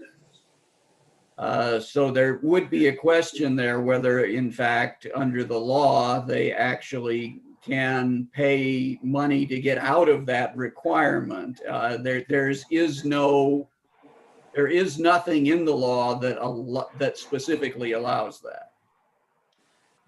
I think that, under the circumstance, I think we generally are in compliance. The one thing is the fact that they're attached, and it's only because of the trees and the open space that we're doing that. So, I think there's some discretion. Just so you know, under the law, Bill, we did this in Los Gatos. We recently did this in Milpitas. We've done this, in more than one jurisdiction. So, those municipalities thought they were following the law. Mr. Chair, if I feel compelled to provide clarification, because I'm looking at the general requirements under inclusionary housing in terms of distribution of units. And it's not just a matter of number of bedrooms. We need to make that really clear. So the applicant came in with the duet units, and we understood the argument. We understand trying to pencil it out. So the compromise was, okay, instead of using both duet units, use one, and then we'll pick another within the greater neighborhood that we're developing. That was the compromise. Now, let me just read to you section 21.24.040 and let you decide how you would apply it. Location and design of affordable units. All affordable units shall be reasonably dispersed throughout the project and shall be comparable to the design of the market rate units in terms of distribution of model types, number of bedrooms, appearance, materials, and finished quality of the market rate units in the project. There shall be no significant identifiable difference between affordable units and market rate dwelling units that are visible from the exterior of the dwelling units, and the size and design of the dwelling units shall be reasonably consistent with the market rate units in the development. Affordable units shall have the same access to project amenities and recreational facilities as the market rate units. That's what the code says. Now, I just want to make certain you're aware of that. Now, you can decide how you want to work that within your deliberation.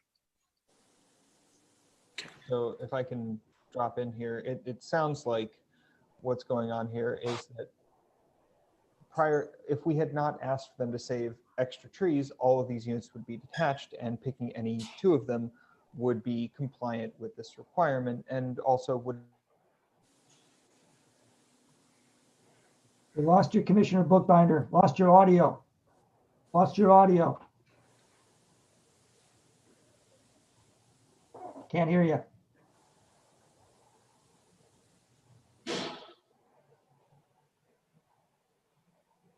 Every time I have a great point. We can hear you now, so if you could. Gotcha. All right, let me try that one more time. So if I understand what's been going on here, if we had not requested or required that they save more trees, all of the units would have been detached, all of them would have been morally equivalent, and any two of them could have been designated as the VLI units without running afoul of this idea that you can't have the low-income units look meaningfully different. But because we requested that, they came back and two of the units are attached. And because these are the least expensive units, it makes sense that they would try to minimize their losses, because it does significantly cost if you're going to sell a unit that would sell for $2 million for 1/10 that, to try and take the smallest hit possible. And I can sense that the applicant is frustrated. Again, I was not here for the first part of this, but I can understand that they went to great lengths to satisfy everything that we had put forth. And I can see why they're frustrated by this. And I don't see that we should require that they choose one of the attached units and the largest remaining lot. But it does seem reasonable that we would have them pick maybe one of the detached units and one of the other units. Because I understand the spirit of the ordinance. I can see the applicant's frustration, but it makes sense that they don't just set aside the least expensive units for poor people, and that's the idea here. Okay, Commissioner Bookbinder, we're at the question stage with the applicant, though. We'll be discussing that stuff, I guess. But I kind of went for a while there. Just anyway. Any questions? Okay. Well, just to follow up on that, I just wanted to. They made the decision to pick lot 6 as the other unit, and the gentleman from Robeson is saying, it sounds to me like he's saying that the city required him to pick the most expensive lot for that second unit. Can we get a clarification on that? I mean, is it, as the other commissioner said, is it reasonable to, is that necessary, or can you pick another lot that isn't necessarily the most expensive? So let me, if I may chime in there. So the applicant is proposing lots 19 and 20. Those are the two attached units forming the duet. Yeah, I understand. So, as the compromise, staff's recommendation is to use one of those attached units paired with the largest lot to create an average sense to try to meet the spirit of what the density bonus law is trying to require as the director read out into the record. Planning Commission could easily require that 2 detached units be the 2 BMR units, because that would meet the strict reading of this provision. So in staff's perspective, the compromise that's being offered is quite generous. Thanks for that clarification, Daniel. I guess to kind of follow up on one of the points that was made earlier, this is a question for Mr. Robson. What would be your 2 preferred non-attached and not the largest property that is being proposed? What would you prefer as the next most favored properties on your list? I think it would be maybe helpful to know that as we get into the discussion. I would have to, to look at the units. I mean, interestingly, lot 1 behind the tot lot has an ADU with it, and I know that's got some questions. And the least expensive home is the duet. And it's still 4 bedrooms. I mean, it's still 2,000 square feet. It's still a nice unit, but I would say, I'm not sure. I mean, not lot 6. That's our, one of our biggest lots. I mean, I think the. Okay, so it doesn't. Sounds like you don't have a strong preference. Any of the lots on the periphery, I think, I mean, about, I would say, lot 13. I would say.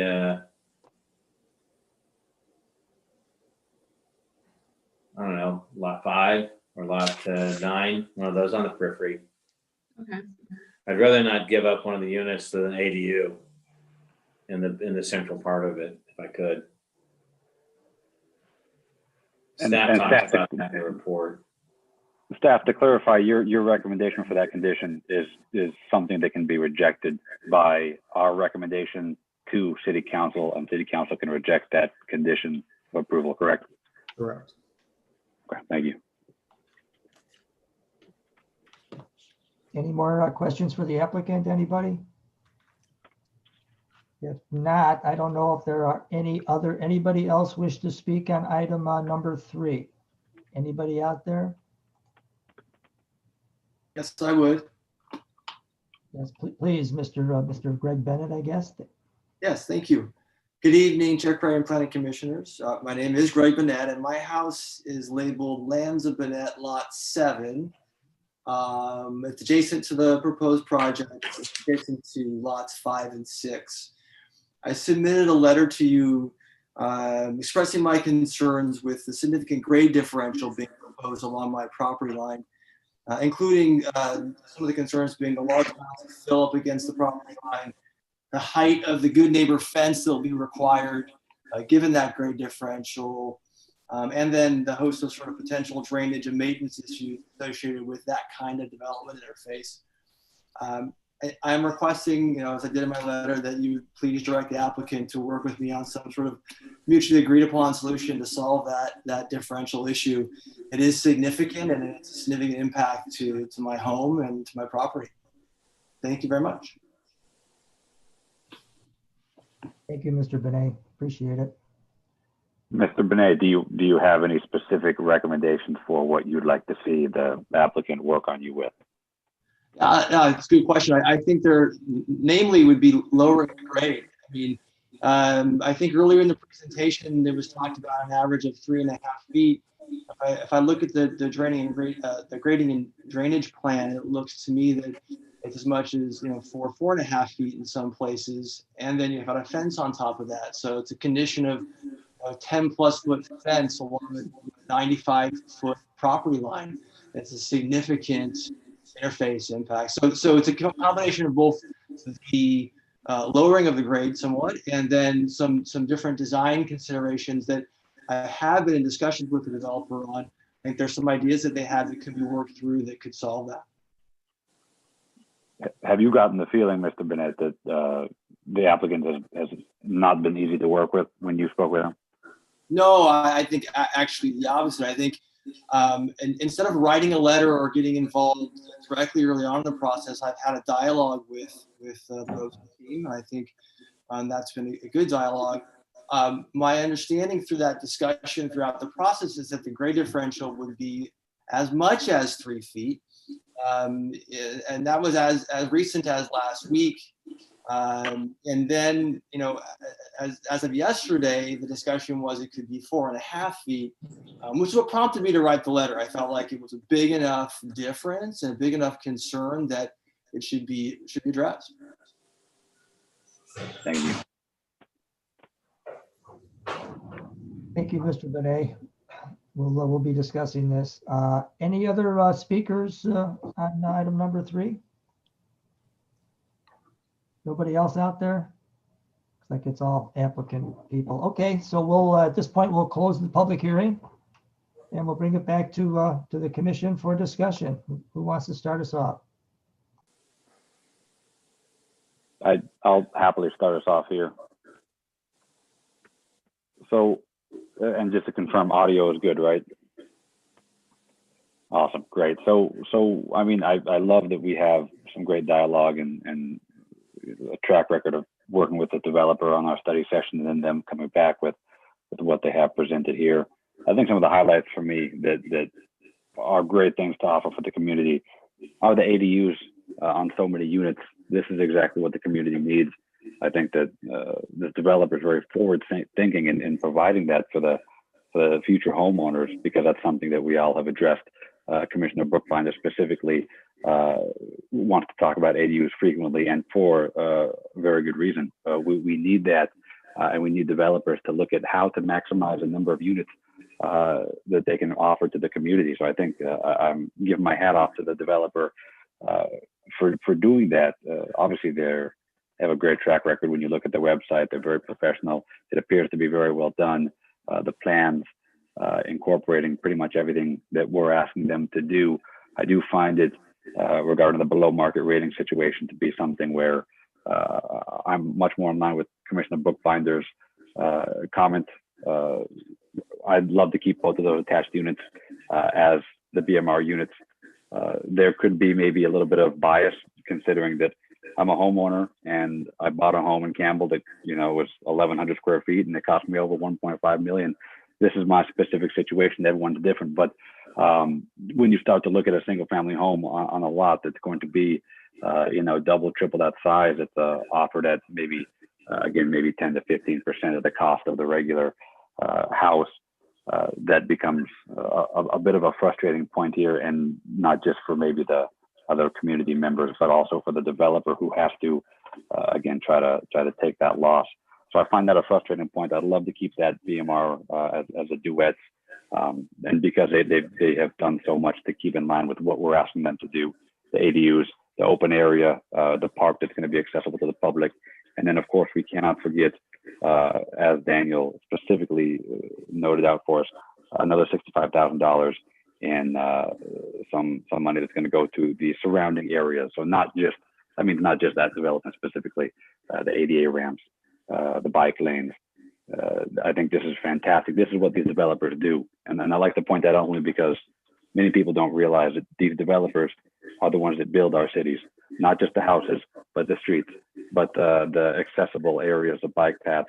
I can't thank these guys enough for what they're doing, and then to be able to fit this many homes for the future community members on this one lot. My talking points are pretty much through. I love what they've done and what they've been doing. I would hate to have to either decide on different lots for the BMR. I think that would be hard for me, but again, I'd like to see my other commissioners' opinions. Thank you, Commissioner Colville. Anybody else? Yeah, sure. Go ahead. I think this, I think basically echoing Commissioner Colville's comments here, I think, you know, planned developments do something a bit, hopefully do something special. And I think this is special, and I extend my appreciation and thanks to the developers and Richard, the architect, for working so well with the staff and the city in and taking our feedback on board. So I think it's a great development. You know, in terms of the BMR rate homes, you know, if we stick with, I understand why the staff have done this, right? Because there's interpretation here, and maybe the city council have a different view on this as well. You know, I guess if we stick with recommendation of one duet and lot 16, I think it was the corner lot. You know, from the developer's point of view, they have to make up the money somehow, right? And I guess that's reflected on the purchase price of the other houses, which probably makes it, and my rationale and justification here may be wrong, but probably makes those houses more expensive because you have to get the right return on here. So, you know, I think I'd support Commissioner Colville there and having the two BMR houses as the duets. I think I'm probably less concerned that, you know, that the people who are buying them are getting a great deal, you know, probably in a tough situation. So, you know, it's probably less fortunate than us. But I'm thinking from the efforts that the developers have put into this one, and they're still really nice homes, right? There's duets that are nice homes. So I'd probably support that view. Thank you. Thank you, Commissioner Ching. I'll weigh in this, Andrew Rivlin. I'm curious about the height of the fence, and maybe we address that, but it seems the BMR is the subject of the moment.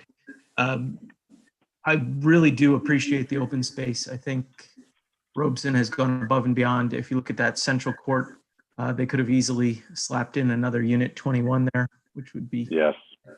So, you know, they have shown quite a bit of promise on providing these public amenities. That entryway is going to just sell the community itself. If you looked at Robeson's rendering, you know, those aren't indicative of what it will finally look like, but it shows that there's ample breathing room on the entry drive. I can see the community coalescing around the park and, you know, under the trees for picnics, etc. And outdoor space is definitely needed. Even when COVID's, you know, ending, I think we'll all appreciate designed open space for both private and public use. I have a different viewpoint on the BMR. I think the ordinance is very clear. I think we wouldn't have ordinances if it was meant to allow flexibility. I think the ordinance doesn't allow flexibility. I think it's meant to encourage a kind of a diverse feel throughout the community. And instead of isolating people of different means to one area or to one unit type, I interpret it to mean throughout the community. Do I agree that it has to be the $2 to $3 million home unit 6? No, but I think we heard from Mr. Robeson, there are some other options in there. Perhaps it isn't specialty unit with an ADU because that is a unique selling factor from the developer.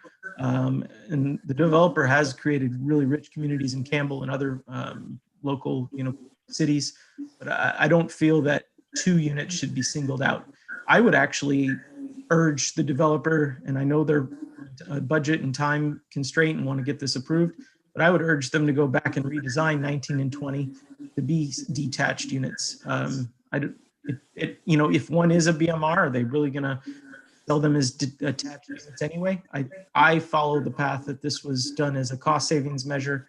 Yes, the property line does give an ample breathing room to the tree line, but I'm sure there was some flexibility there. You could easily work through another round of design on those 4 units along Mozart. Anything's possible if you put your mind to it. But if it does move forward in the current alignment and plan, I would recommend one of the duets, either one, doesn't matter. And, you know, any of the other units on the exterior periphery to meet Robeson's recommendation or thought process. But the ordinance is clear to me that it's not meant to be, you know, adjacent units of the same type in a corner with a perceived attached stigma. So I would highly urge my fellow commissioners to study and find an alternative unit for a second BMR. And the last thought I have is, and I know Robeson's only following the ordinance, but it almost makes me, you know, my blood boil that the in lieu fee is so low. And that's on our city council to rewrite that ordinance. And I would urge them, if they're listening or if they read the notes when they go to vote on this, that they take that into consideration, because 100 grand is not that it's not good, valuable money to the developer, but that's nothing in our impacted housing region, and it won't go very far. In fact, if you see the transportation numbers, that's only 60 grand. So, 104 grand. So, Robeson's getting, they've done a really nice job here, but they're getting a really good deal on that in lieu fee, if I were to, an honest opinion. Commissioner Rivlin, I wanted to ask you a question directly about what you mentioned regarding the suggestion that one of the attached units be BMR and then the other one not. Do you personally foresee there being any potential issue, or how would you feel if you were in a position where you happen to buy one of those attached units, 2,000 square foot townhome for 1.6 million, and then your neighbor bought it for 180,000? Do you foresee any potential issues with that, and how would you feel with that? We'd have to ask Daniel or the director for some feedback, but I don't know the total count, but there must be lots of these units throughout Campbell, and it's part of our community, and it offers the ability for teachers or firefighters or grocery, clerks to live in our community. Otherwise, then, we become a walled society, and we don't have a diverse, so I think it's just part of living in California, living in the Bay Area, where we've enacted these ordinances throughout multiple cities, but Campbell especially, to allow other people that don't have the same means or have less means, but still want to, be a functioning member of our neighborhood, not have that 3-hour commute. No, I don't see any issue knowing that this is a program citywide. This isn't the first, and it's definitely not the last. Yeah, I think the goal with this is to really promote diversity, and the ordinance is written in such a way that we don't have one group of people in one area and another group of people in another area. That's kind of how things were built, 50 years ago, and we're trying to allow people to diversify, allow our communities to diversify. So I support what you're saying, Commissioner. And in my view, I think that having one of the attached units as the BMR unit and a different unit, maybe not the most expensive one, because we're trying to sort of distribute throughout the property. So you don't want to be on one side of the distribution or the other, but something kind of in the middle. And that was what my question was, along the lines of to Mr. Robson. So I think if we take a look at the map, and if the other units look, reasonably similar, then I would be in favor of allowing the applicant to decide what unit would be, or maybe propose a couple of units, and then we take a look at that. Yeah, I'd support letting the developer select with the city's guidance or the city's approval, director or Daniel, senior planner's direction. Just to clarify on that point, staff would be looking for the planning commission to make a specific recommendation to the city council on this point. Yeah, it appears as though the applicant did select, right, and they selected these two units, and now we're having this discussion because our planning division would like to see a different selection. So it seems like the applicant has selected. We would just be asking them to select again, and I can see why we need to get a little more specific here. Yeah, just for a point of clarification, it's not that the planning division wants to see something. It sounds kind of personalized. Our job is to look at a project, compare the code, and let you know what the code says. Now, how you approach that code, depending on your personal beliefs, there is some room to interpret, but that's up to you. We're just seeing it kind of black and white, that it talks about, don't differentiate between the model types, reasonably disperse. I mean, these are all things that if you were just to hit the checkbox, you wouldn't see two units right next to each other that look the same. That's staff's perspective. You can completely disagree, but we're just applying the code. This is not personal. Thank you, Dr. Moya.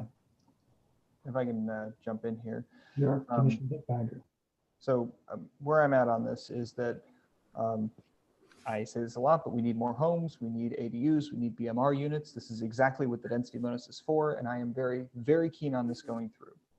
I very much definitely don't want to send it back unless there is a shockingly good reason to do so. Housing delayed is housing denied. I appreciate the transit passes, the bus shelter, the sidewalk, and the public accessible park, and trees.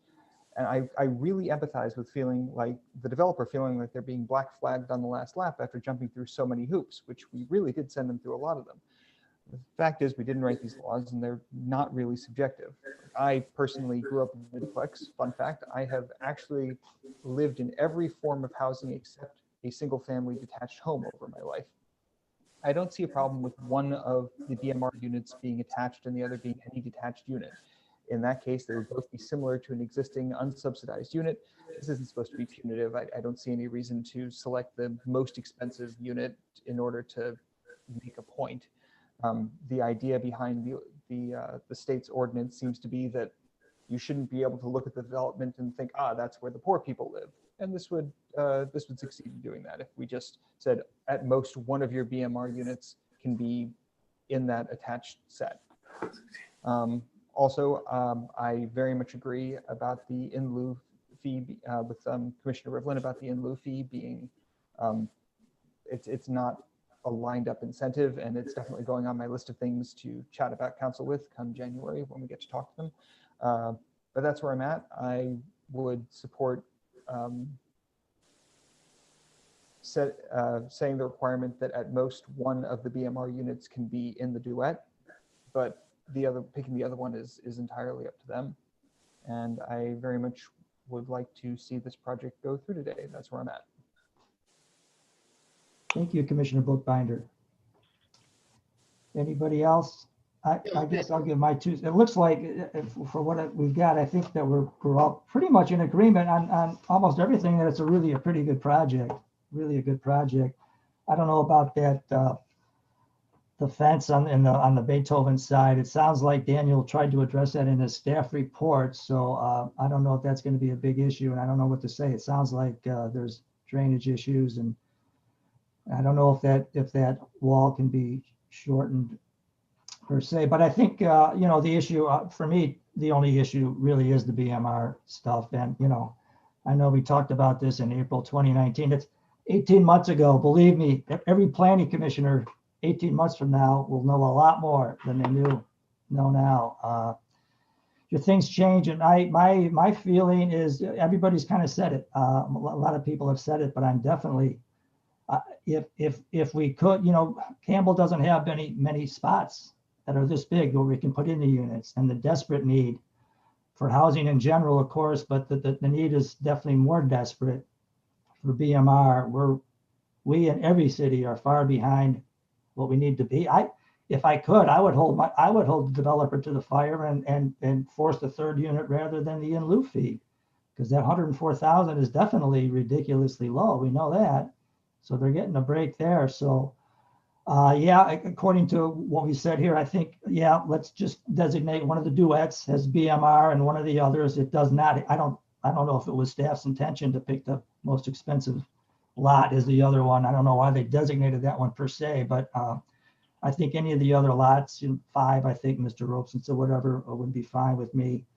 I think we definitely at least want those two. I wouldn't compromise on that. I know the developer, did a lot of work, and they did try to accommodate us, but, I'm not going to feel too sorry for them, to be honest about you. I know, we talk to developers a lot, and this is really a good developer. I'm not criticizing them. They did a great job, but, I'm not too sorry for them. We need the BMR units, and it happens project after project, and city council and planning commission after planning commission puts it off. And that's why the state got in. They tried to give political cover so they could kind of force these units in. And we don't have too many spots where we could do it. But I would go with what seems to be a pretty big group here of the two units and the in lieu, one of the duets. Any of the other units that make sense for the developer is fine. And I think we got a pretty good project. So that's my 2 cents. Can I chime in? Mike? Mike, can I chime in? Okay, so I agree with a lot of the other commissioners, Commissioner Revlin's comments in particular. I agree. You know, it's a nice looking development, and open space is nice. I would agree with the idea of not necessarily picking the other most expensive unit. I think my interpretation of what Daniel said was the reasoning was that they did a formula to average out, picking the most expensive unit, averaged it out to meet the ordinance or their interpretation of the ordinance. So I think that was there was a specific intention there. I don't think it's necessary. I would agree to recommend picking another unit as a second unit. The other thing is, look at I'm all for BMRs. I personally think a lot of the stuff is Band-Aids for affordable housing. If I had my way, I'd see the BMR percentages go up. You know, like they're doing in some other cities, where instead of it being voluntary 10%, it's more, and that they have less choice. But I understand that developers that try to make for-profit developers, they're trying to make a profit and stay in business. But I'm not a big fan of building more $2 million houses. So this, it's just that's not affordable housing. So you know, as it stands, it's a nice looking development, and you know, I like the fact that they left some open space, and I like the fact that the homes are not cookie cutter. That there's the homes look different from home to home. That they didn't make them all look alike. So I think that's a good thing too. So I would also support the idea of picking other than lot 6 as the second BMR. And I think the project, they should move forward. Thank you, Commissioner Zisser. Sounds like we have kind of a group here. Is anybody ready to? I just want to ask Daniel, what was the consensus or resolution on the fence height? Was it 9 was the max? Was that what your desk item referred to? Yes, I mean, you would have a retaining wall of about 3.5 feet, then a 6-foot fence on top of that. Now, the applicant does have their civil engineer here. He can do a much better job than I can explaining the nuances of the grading situation, if you're interested. Yeah, in fact, I would like John Gaylord to comment on that if he could. I think we have to open up the public hearing officially, right, to do this? Reopen it? Yeah, I'd be in support of reopening it to hear from just to understand their opinion on the record there. Good issue. So yeah, let's reopen the public hearing. So and we'll so applicant, if you please. Thank you. John Gaylord, go ahead. Yes. Good evening, Commission. Can everybody hear me? All right. So I think we're talking about lot 6, and I don't know if you can pull up the grading plan. But I think one of the areas that is the area of concern is along the adjacent property of Mr. Bennett's. And I'm not sure exactly where he's getting his numbers, but there are some existing grades shown on his lot to be approximately 272.97, which is basically 293. And then our grade on the opposite side is, 273. And then our grade is 276.1. So for the section, yeah, that's a site plan. If you could go to the grading plan. There you go. If you could zoom in on that kind of upper corner of lot 6. I don't think I No? Okay. Yeah, sorry. That's right. In that corner, just kind of to the, I guess, you can see a little area drain grade there that says 276.1 in the upper left-hand corner of lot 6. And then just on the other side, if you have, if you have exhibits in front of you, that says 273. So at the fence line at that location, there's actually only a difference of about 3.1 feet. So with a 6-foot fence, that would be a 9.1 foot, differential.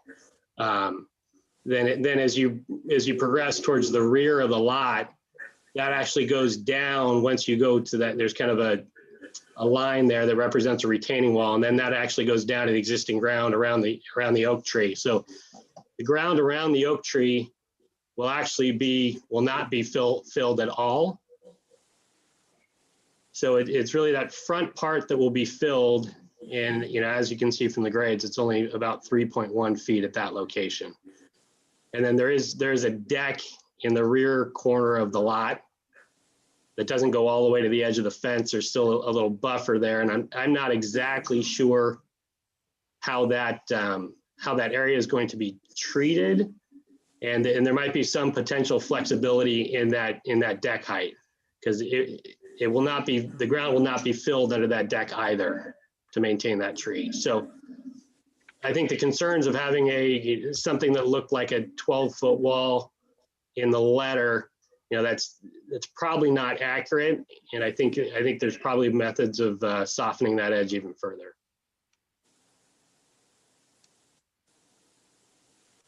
I don't know if that addressed some of the concerns. Well, thank you for that. Sure. What, anybody else wish to speak? Any questions for that presentation?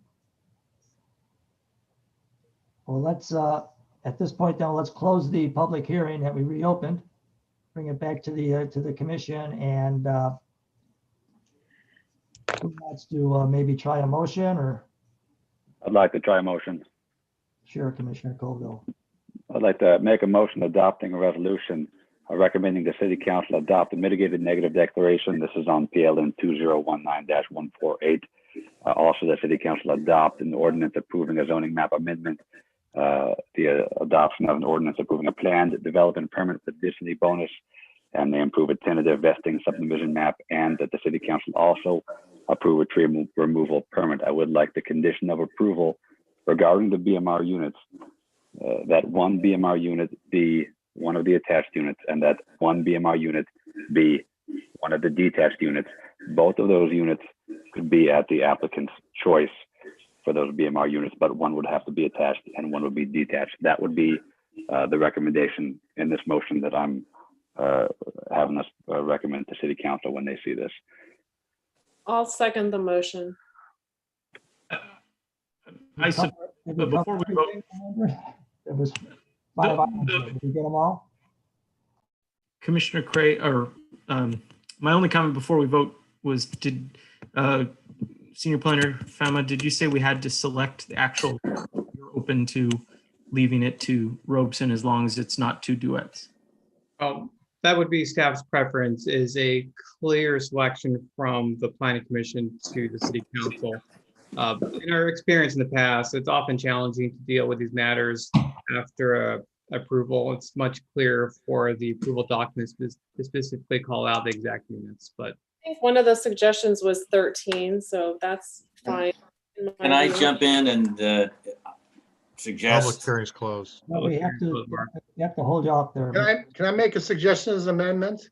Can we make it suggested as, rather than a specific one, that it be one that's in the internal section that is not one with an ADU? I believe they want to avoid the ADU. Well, maybe we just want to. But it should be dispersed. It shouldn't be the one that's next door on Mozart necessarily. Mr. Chair, just so I can speak for staff, we're okay with the motion because it is specific that one of the attached has to be a BMR. So we know it'll be one to the left side or the right side, and then one throughout the community at the applicant's choice. We're okay with that. And I'd like to add that I appreciate the idea of not trying to overspecify things. Like what we actually want is to have one of the BMR units not be the other attached unit. And if we can specify just that, I'm keen on that. So, question for the commission. So if the applicant decides to choose number 18 right next to the attached unit, would that be acceptable? I think the disbursement was the essence of the ordinance, so that would leave it to staff to make sure it was dispersed. Okay. That's my opinion. I don't know if I'm speaking for the entire commission there, but yeah. Can we leave it to you, Daniel, to confirm that it's dispersed once it's? Well, that'll be up to Director Camoyan. Okay. And I think Commissioner Ostrowski seconded this. Is that correct? We got a motion and a second by Commissioner Ostrowski. So, Corinne, can we have a? Well, just clarification on that. So, you know, I'm trying to follow your motion, and your motion seems fine. But if you have an expectation that the units not be next door to each other, then that's when we would need greater clarity. Otherwise, I'm okay with your motion. And if it results with one next door to the other, that's consistent with your motion. So as an option, can we reopen a public hearing, ask Robson's, because they've had a little chance to think about it, did have some suggestions. Let's reopen the public hearing and ask Mr. Robeson or his team there for a suggestion on a unit so we can be specific. I think that's the only way to go. So we'll reopen the public hearing, and we'll ask you that question again, Mr. Robeson. Which unit would you prefer to be designated for the VLI? One of the duets in lot 16. I don't have my site plan. Can everybody see where 16 is? Daniel, can you show us where that is? Yeah.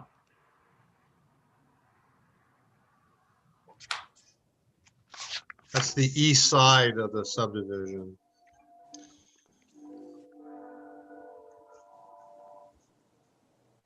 And where are the duets? Right here. The duets are, what numbers were they? Oh, they were 19 and 20. Okay, I think that's okay with me.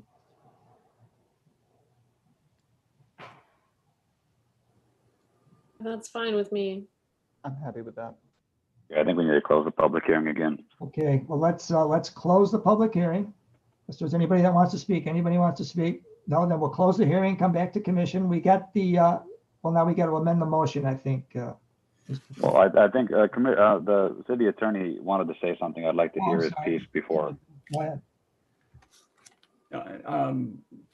I forget what it was I was going to say, and on the same lines of what Paul brought up, that if you wanted the staff to choose which unit, then you would have to specify that you wanted staff to make the choice, because the motion was for the applicant to make the choice. But in any event, that's what you're amending now when you before you take this vote.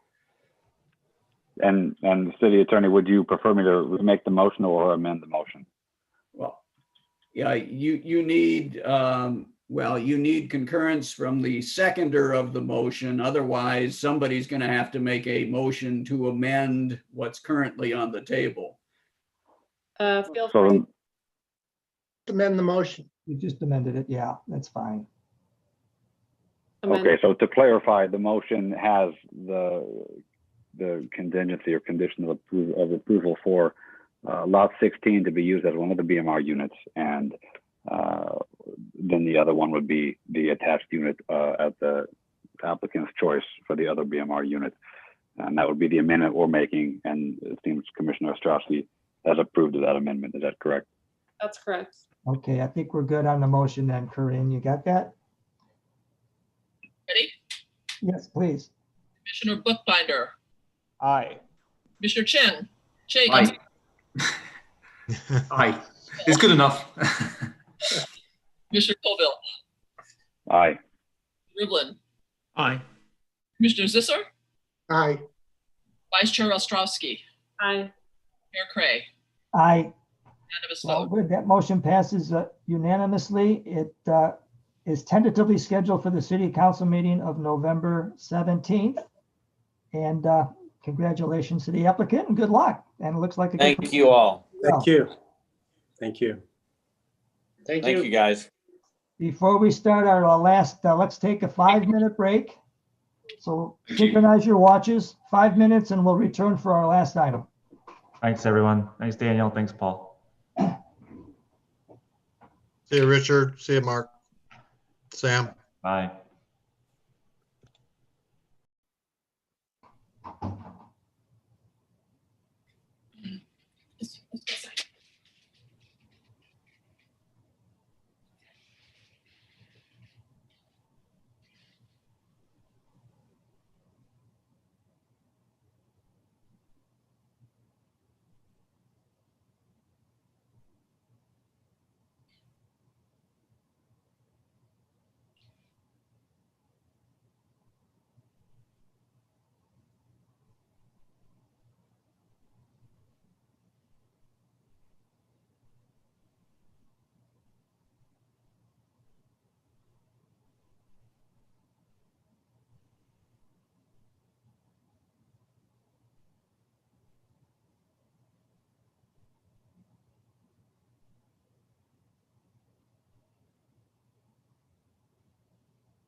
Oh, God.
welcome to the party, Commissioner Zither. It's nice to meet you, by the way. No chance for formal introductions, Mr. Zither, but it's nice to meet you. I don't know if you can hear me.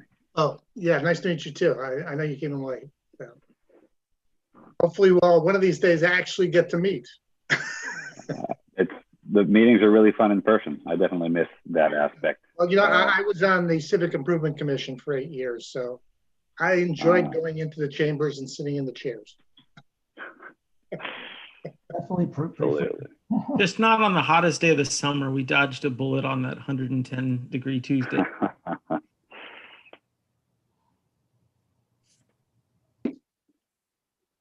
Yes, nice to meet you, Commissioner Zisser. Thank you. It looks like we're all, oh, you gotta wait for Daniel and Paul. I'm always excited to see what Commissioner Brookbinder finds out regarding that joint session when he asks. This is my favorite part. Everybody's here, so we will resume our meeting of the October 13th meeting of Campbell Planning Commission with our item number 4, PLN 2020-106. This is a study session to consider a preliminary application, PLN 2020-106, for an approximately 8,000 square foot 2-story office building on property located at 1940 Hamilton Avenue. And our planner is Daniel Fama again. Thank you again. Let me share my screen.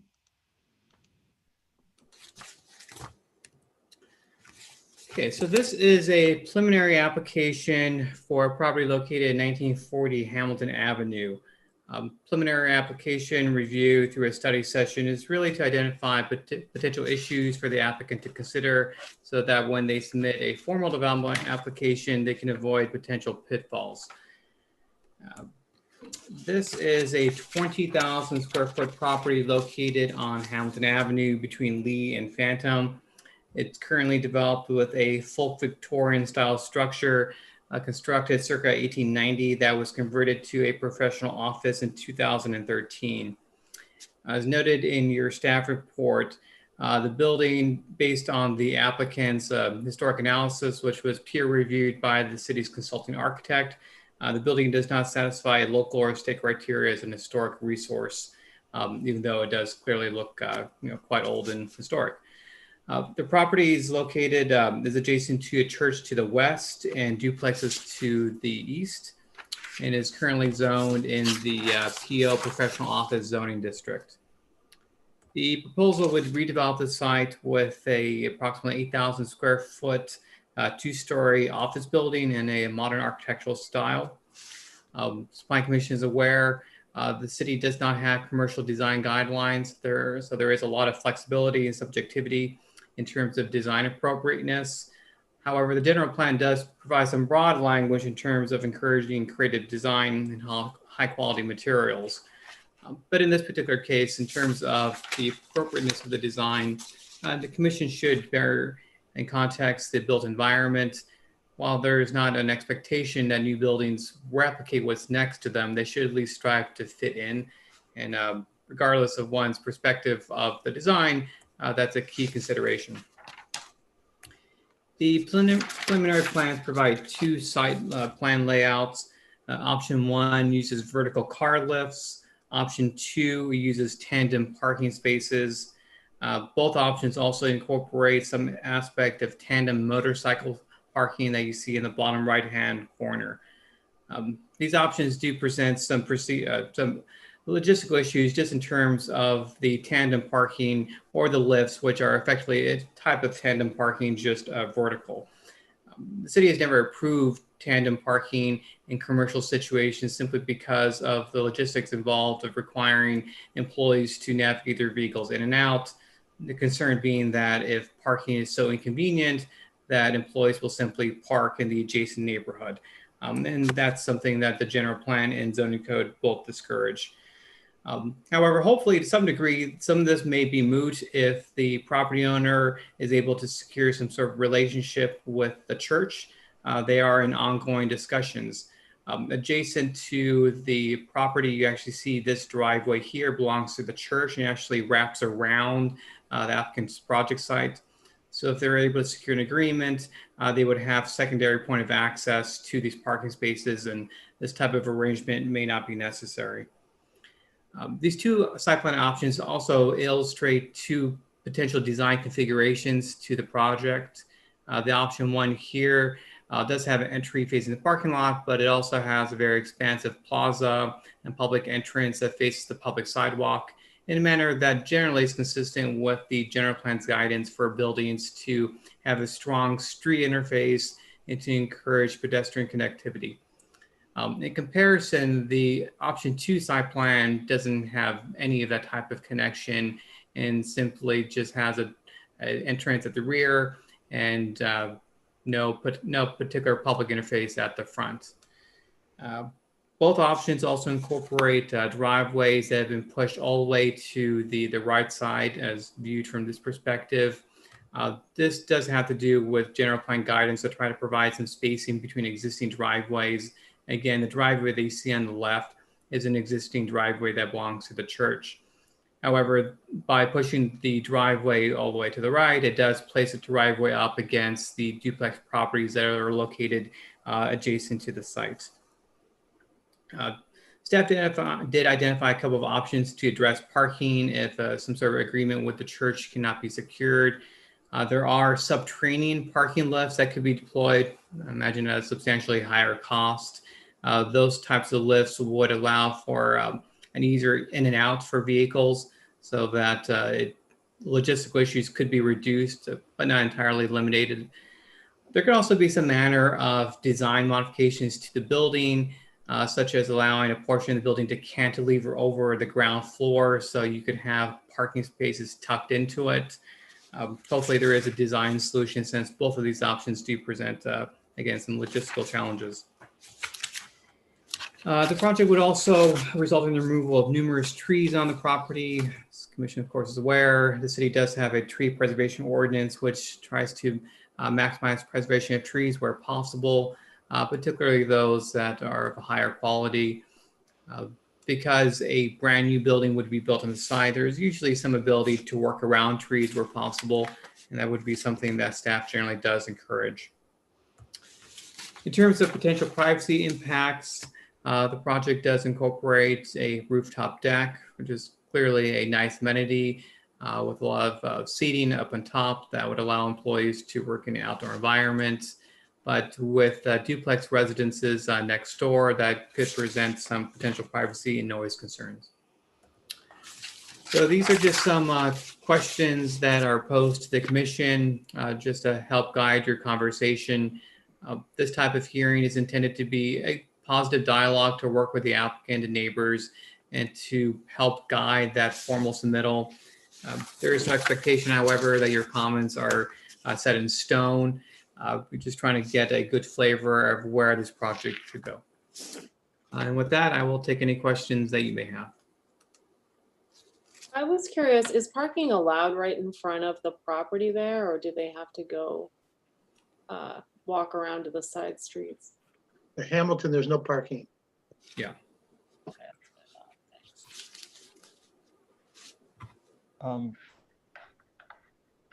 Daniel, is that location considered transit adjacent in any particular way? I see that it's not very far from the Hamilton VTA rail stop, and the 56 goes down Hamilton, if I recall. Well, let me double check, but I don't believe it's within a quarter mile. The city's transit definition is a quarter mile. And none of the bus services in Campbell are particularly high quality. Let's see, just give me one moment. I'm just doing a quick measurement in Google.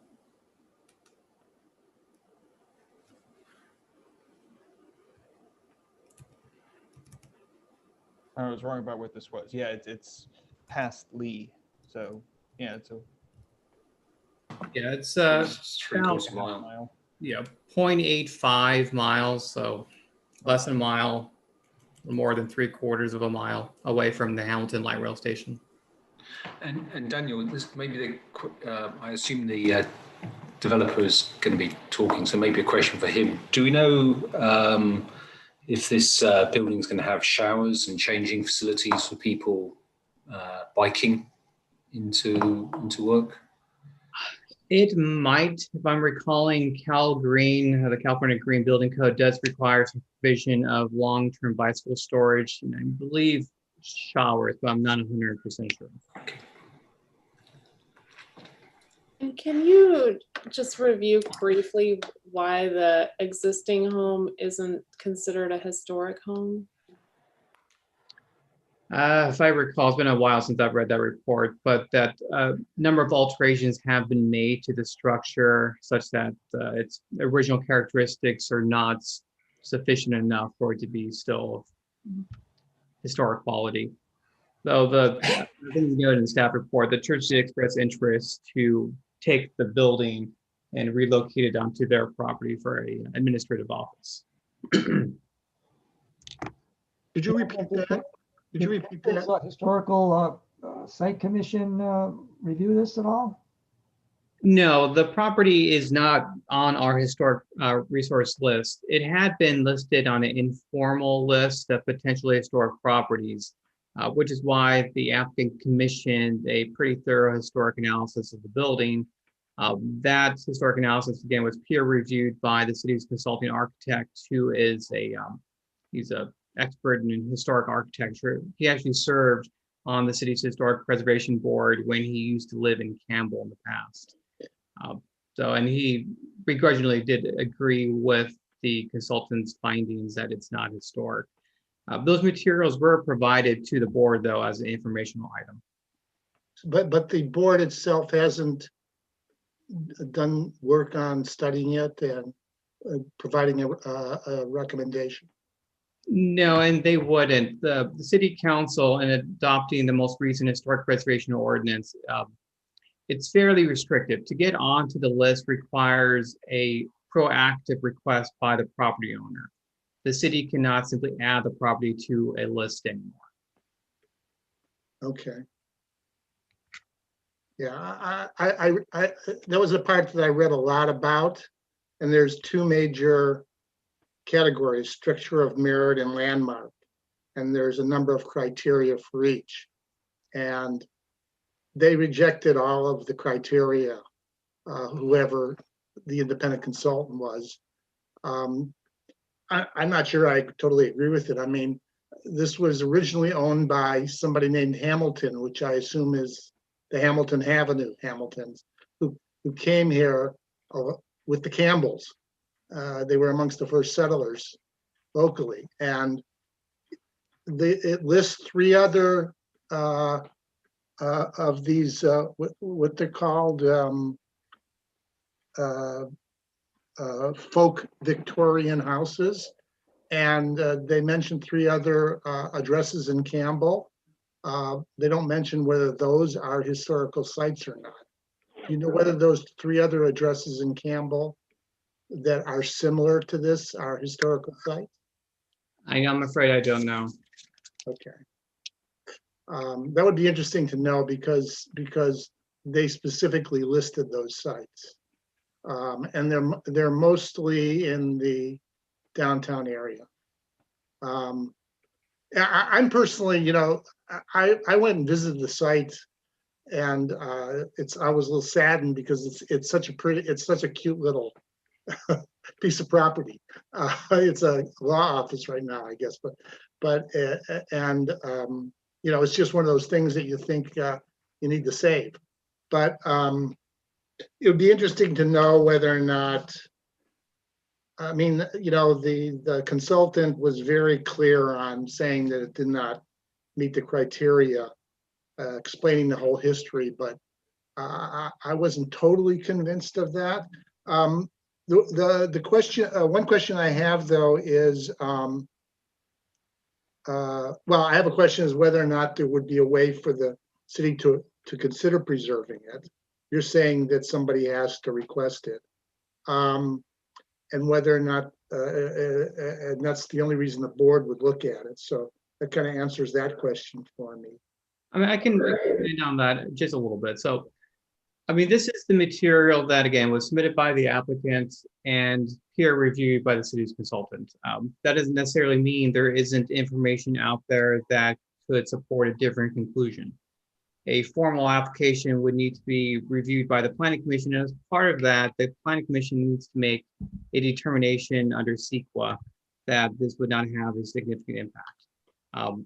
If a reasoned argument based on other independent information that may be brought to light can support a different determination that this building may satisfy state or local criteria for historical significance, then the Planning Commission does not necessarily need to find that the project is categorically exempt and could use CEQA as a means to try to prevent demolition of the building. Again, that's a determination that really needs to be grounded in factual information, which is why we've already gone through a lot of this exercise. But if anyone is able to put that information to the public record as part of this process, that's certainly something we would need to look at further.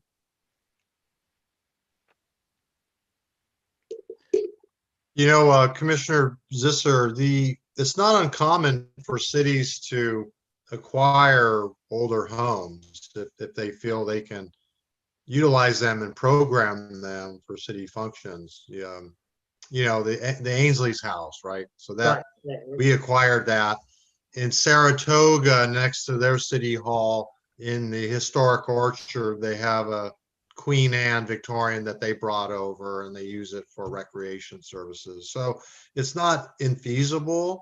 It's something you can certainly, you know, test the council to see if they have a desire to move it onto city-owned property. But the ability to preserve it is certainly there. It's just a matter of who's willing. That's good to know. Any more questions for staff?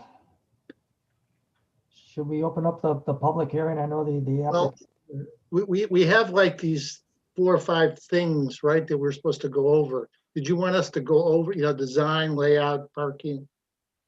Yeah, we will. Well, we let the applicant speak first, and then okay, and we'll get into the discussion. So so at this point, we'll open up the public hearing, and with the applicant, I assume, would like to address us. So please, floor is all yours. Greetings. I'm Trevor. The architect for the project, David Fenster, is also on, and he may have some comments to add as well. I don't have much to add to the discussion at this point in time, other than to address a couple of issues that Daniel brought up that I think are important issues. One being parking, and 2 being the historical value of the property. I have looked at the report. I've obviously used the building for the past 5+ years, and it is a great building. It is something that I think has character. But in looking at it from a historical standpoint, it is not the same building that was built. One of the things that's pointed out is the whole building is stucco, and stucco didn't exist in the 1800s. And so the whole building has been completely redone. And I'm not trying to diminish the character of the building. What I'm saying is I highly doubt that anyone would want the building, including the city, and use up city space to say this is a historical building. If the city wanted that, I'd be more than happy to discuss that. What I think the good news is that the church next door and I have had some really good discussions. And it just so happens that they're looking for a 1,500 square foot building that they want to use as an office. And we can easily preserve this building and make it functional in the way that it is now by simply shifting it over about, 100, 150 feet. And I'm hoping that we can start a dialogue with the Planning Commission, the city, and whatever, to make that happen. As we've had conversation, we've got building movers that we've talked to. We've kind of preliminarily planned this all out to see if it's even feasible. And it looks like it is. And I think that's going to alleviate some top level concerns that some of the people have expressed to us, not the least of which is my own wife. And so my hope is that we can figure something out in that regard. Now, dovetailed along side that are with that is the parking issue, and the church is more than willing to work with us on the parking. And even though we don't have something signed yet, depending on how the Planning Commission falls on this, what we're looking at doing is having that main entryway off of Hamilton for the church be dual use. And my understanding is that Daniel has talked to my architect David about this, and they've said it's feasible. But not only that, but this gets to the tandem parking issue, and that is at the back of the office lot where that tandem parking is, it goes right into the church parking lot egress. And so what we're discussing is whether it's feasible for us to maintain that tandem style while allowing the backmost cars to just use the church egress to that same Hamilton side. So it's something that I recognize businesses don't get approved for tandem, but probably most businesses don't have the luxury of being situated the way that this lot is situated. And I think that would be a simple thing to do. And it would actually end up allowing for more green space on the property. So I really wanted to address those two concerns, the historical preservation and the parking. And I'm not sure if David has anything he wants to add to that. And I'm happy to answer any questions as well.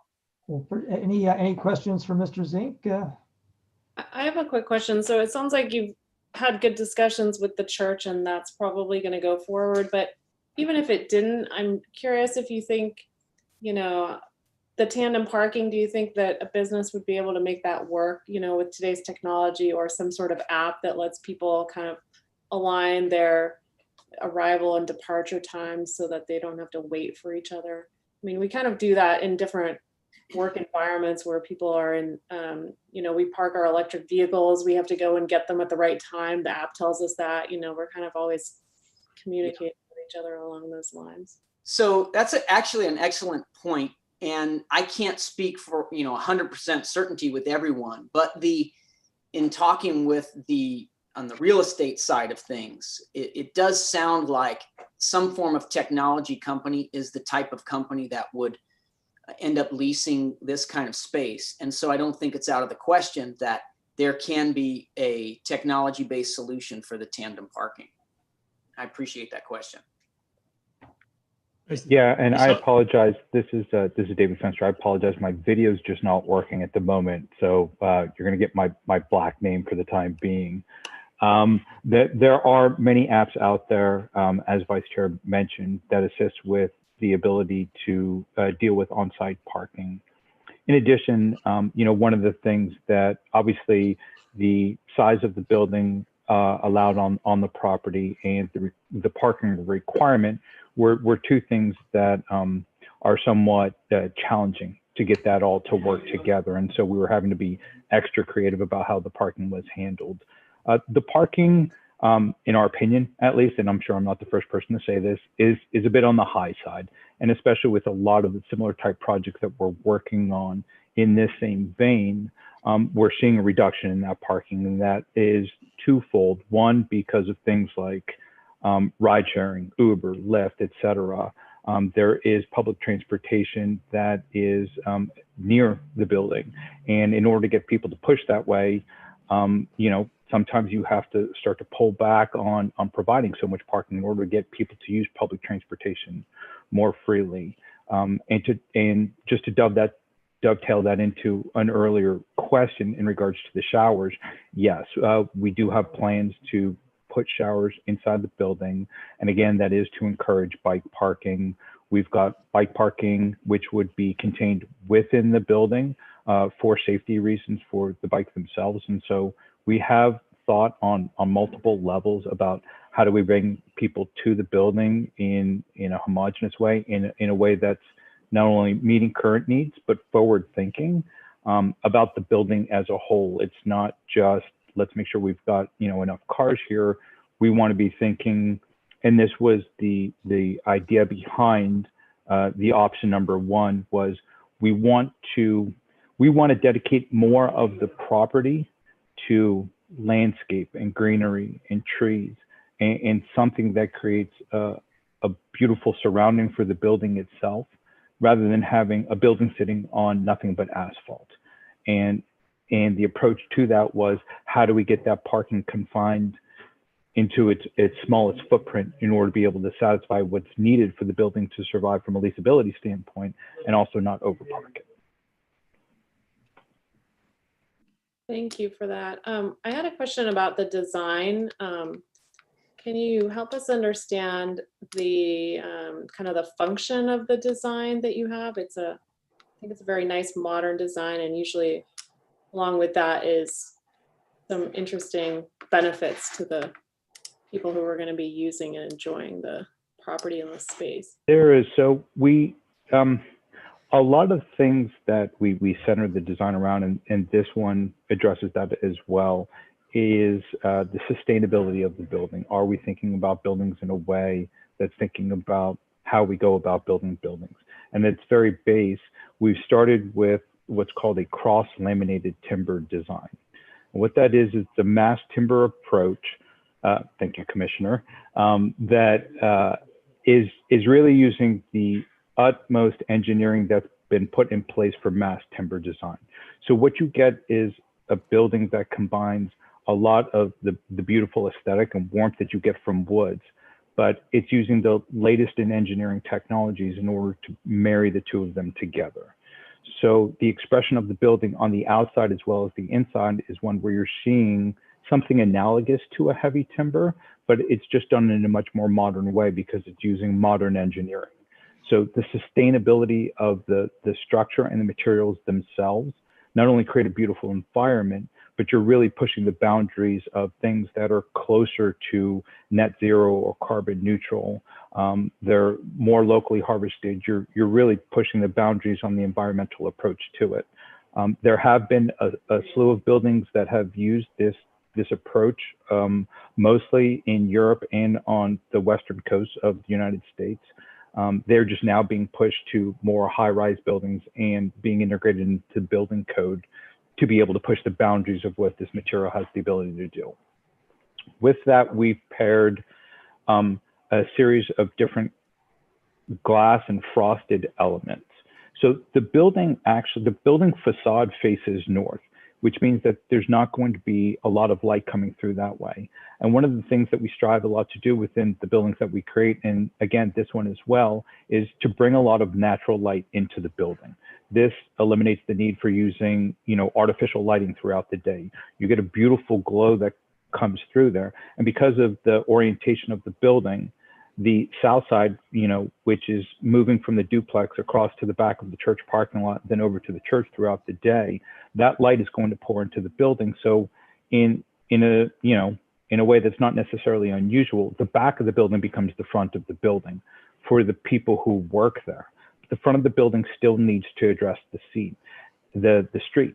And so what we've created is a much lower key entry component that deals with the street at a street level and not necessarily as much at a second floor level. And the glass screen that fits in front of the cross-laminated timbers is meant to pick up on the glow that's going to be pushing into the building throughout the day. So as the sun moves around the building, that front facade takes on a dynamic character because it's going to allow the light to kind of change how that facade reads throughout the day. We've then used smaller cross-laminated timbers elements at the ground floor to create some privacy there. What we want is kind of a welcoming feel and something that allows the light, it allows visibility to the street in a more of a translucent than a transparent way. But to be able to address both those sides with equal importance without making them necessarily the same. And then another element that we've used is the stairwells we've pushed to the boundary. So we felt that that was really important because a lot of the trees that sit adjacent to the church lot and on the west side of this lot are really nice, very large trees that create magnificent shadows as the light moves through them as well. And so what you'll see is an almost sculptural stair, even though it's extremely efficient as well, that kind of comes off the side of the building and also breaks up the massing on it. So we've tried to make sure that each of the facades isn't just a flat plane. And, you know, while a lot of people would take the east and west side, which face a drive aisle and an adjacent property, and just make it a flat facade, these ones have a lot of depth to them. They're exciting parts of the building, and they're trying to push people to circulate up the sides and really expose themselves to the light and the shadow throughout the day versus kind of sticking into an elevator. We've taken those things that tend to have solid walls on them, the elevator and the bathroom, and then moved them towards the parking lot side where that's really not the visibility that you want. If you've looked through the renderings that were provided on the second floor as well, we're proposing folding windows that are opening on the second floor that overlook the parking lot side. So that actually allows the entire second floor on that face to open up somewhat to the exterior, bringing natural ventilation into the building, something that, you know, I think a lot of people are hearing a lot more of today with COVID and other things, is that part of the challenge with returning people back to the office happens to be the mechanical ventilation and making sure you're getting enough natural air into the building. And then the final part of this, the roof amenity, is to provide, you know, an area for the building employees and sometimes guests to go, to be able to work outside, to be able to enjoy the atmosphere and the environment that we have out here, the 300+ days that our environment allows, the 300+ days of sun that our environment allows. We want to take advantage of that and create a nice space. We totally understand some of the comments that Daniel has made in regard to privacy. Would definitely be something that we look more closely at. There is one other item before I wrap up that I think we want to touch on, is that this project also involved a street image dedication. So a certain part of the front of the property was then dedicated back to the city. And I don't know, Daniel, do you want to take over, just explain that briefly, and then I can touch on the last point? Sure. So the Hampton Avenue is defined by the general plan as an image street, and the city's streetscape standards want to create a kind of a grand boulevard. And because of that, it calls for a very wide sidewalk and a wide landscaping area, totaling 17 feet.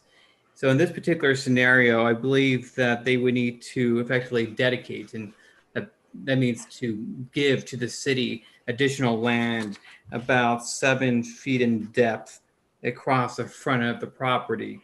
So that would actually reduce the property size from 20,000 square feet to about 19,114. So it would significantly reduce its lot size, which then also has an effect on the building size, because the floor area ratio is based on the lot size. So the lot gets smaller, so does the building proportionally. In all of the efforts we've gone through in trying to really interweave a lot of the components of the site is a little bit challenging, in that this one feels a little bit like double jeopardy, is that the property is being dedicated back to the city, and as a result, the maximum size of the building is being reduced. And so in getting all of those things together, I feel like that's something that maybe needs to get looked at a little bit closer, because it feels like you're getting double dinged. You're giving the land back to the city, and then the size of your development you're allowed to create is being reduced as well. What's that reduction in square footage, usable square footage? Close to 400 square feet. Is that critical to the layout and design, or end function? In its simplest terms, the cost of construction is so significant that being able to make sure that you're getting the most out of what you're doing is key to a successful development. I don't know, since the documents came through, we haven't had a chance to basically address the building to try and figure out where we would take the square footage from. It's not a terribly large building, quite frankly. At the end of the day, 8,000 square feet isn't that big, and split among 2 floors. We're trying not to push a cantilever to the point that it becomes extremely problematic, or we really tried to avoid, building over top of parking, which creates a soft story, which, just, it feels like we're going backwards, not forwards. And so It's a decent amount of square footage. Yeah. And if I could also just point out that the code does provide for the Plan Commission to allow an increase to the FAR when circumstances warrant an adjustment. So the fact that the city would be taking land from the property owner, that could be seen by the Plan Commission as a reason to warrant an adjustment. It definitely would need further study and feedback from Daniel and his team. But that starts to make sense in my mind. Obviously, this is a study session, and the final direction will come after you've presented formally. But I think, kind of document that and bring that up again with staff once you've had a chance to digest our feedback. I guess I just started talking over everyone. Sorry, I just wanted to compliment you on your use of CLT. I think that's the future, and it takes advantage of materials in a unique and sustainable way.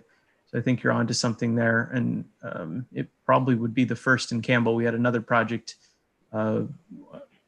looking at extra height using this material, but that would be more costly and be definitely a new unique use. But this one would probably be the first or one of the first. So excellent choice. And what's CLT, Commissioner Rivlin? Cross laminated timber is the architect confirmed that's what you were proposing.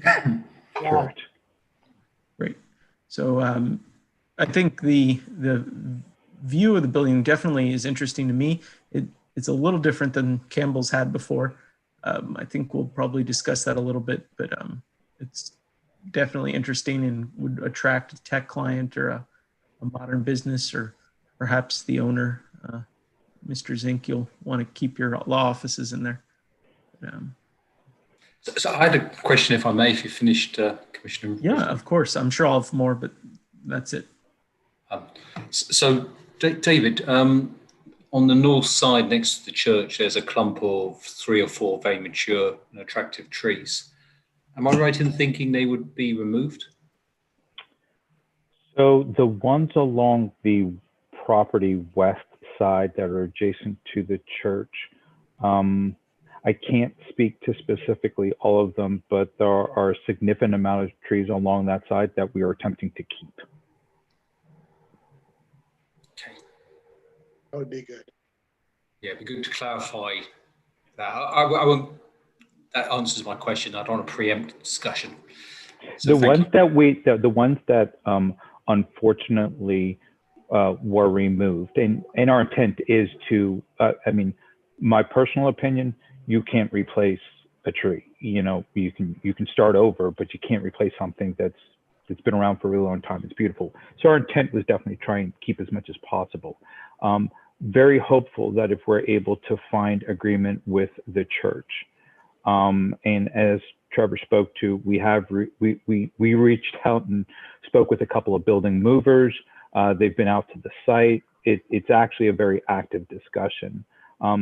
That significantly changes a few trees that we would rather keep if we could, where we're putting the new access to the site along the east side of the property.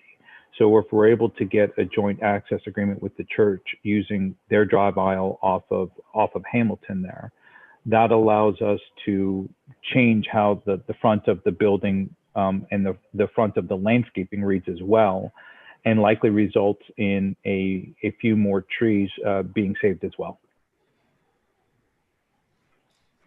I have a question for the architect. I'm a layman. I look at a building and it's like, I like it, I don't like it. I like modern design in its place. And it's like, I look at this and I go, and then I look at the site and I go, why? Why put something as extraordinary, and modern and interesting in that spot? And if you were telling me, if we were talking about a Campbell Modern Art Museum at a new civic center, I would say this looks really good. But it just seems out of place. And, when that's not that whole stretch between, that's the very edge of Campbell as you're heading west, as you're heading east. Between Lee and Meridian, it's a rather mundane stretch of road. And you have the 1980s church, which is attractive in its own way. It's got beautiful trees and beautiful land. And on the other side, you've got a very mundane set of duplexes. And the street in general is not particularly interesting. And it certainly isn't pedestrian. It's not a pedestrian-friendly street area that is unlikely to be. And I'm just wondering from an architectural point of view, when you look at a lot and you go, okay, we're going to put this in here, what you're thinking. So I guess the fact that the video is not on may be beneficial, maybe not. I'm grinning. It's hard to look at something what you would call a mundane street and say that the change that you make shouldn't be a massive change to that. I just don't believe in mundane architecture. I don't believe that if it's not good, it's not architecture. It's just a building. And we don't believe that the world deserves just buildings, that every opportunity is an opportunity to create something worth looking at, worth, something to be proud of. For me, it's the kind of thing on a project like this is, if the project were done and I were driving down the street, would this require me to turn my head and look at and maybe turn around and drive back past it again to see what was going on? And I believe I would. It creates something, it's a sense of pride that there is quality architecture that can be done. And I think whether that be parking, it's the building, it's everything on there, it's thinking about, we're proud of the buildings that we build. We're proud of the future that we have. We believe in the environmentalism of the things that we create. And it's the reason we do what we do. We do it because we absolutely love it. We want the opportunity to create something that gives people happiness, not only the people who work inside of it. I mean, I think it's easy to look at the building and go, sure, a tech company would grab that and be able to brand it and be super happy with it. It's hard to create restraint sometimes. And the building has a certain iconic look to it, but it's not flashy. It's not meant to be a flash in the pan. It's not meant to be very 2020. It's meant to be something that would look beautiful today and look beautiful in 20 years or 30 years or 50 years. And in order to achieve that, it needs to be restrained and simple. And I think every single building is an opportunity to create something simple and beautiful that the community can be proud of, and then the people who work there can be proud of as well. And I'll touch on that note just briefly, because I would also disagree with Commissioner Zisler in that street, I wouldn't call it mundane when you have eBay headquarters right there. This is a massive tech company that dramatically changed the landscape of Hamilton as you drive down it. You go from what you refer to, single family homes and a lot of old architecture, and then you all of a sudden are hit in the face with eBay, and that's already changing the landscape of Hamilton and that area in general.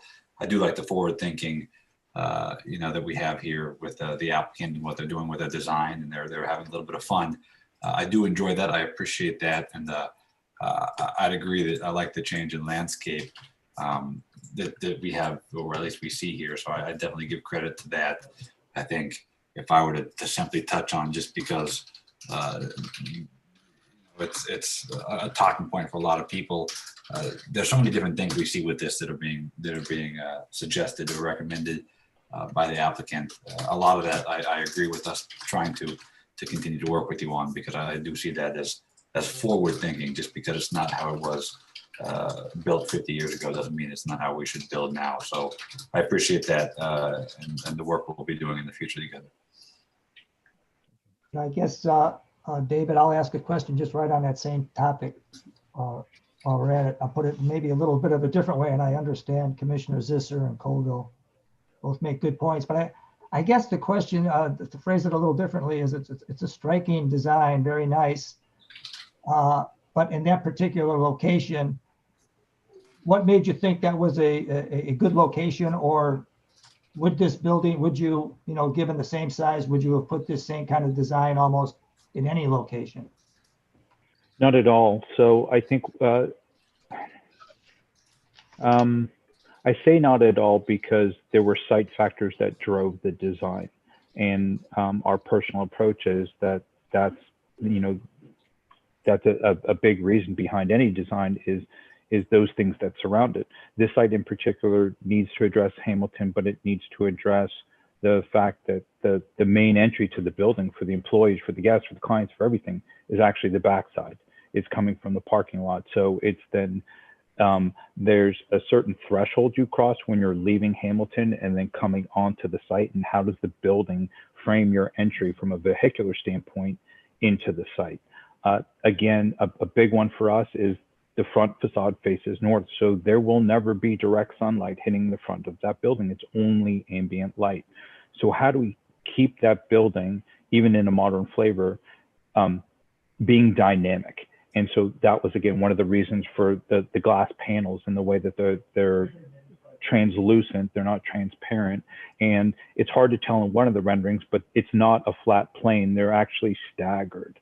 There's 3 different planes that stagger to one another. And so there's a little bit of shadowing that takes place there, even ambiently, but to make sure that that light's pushing through.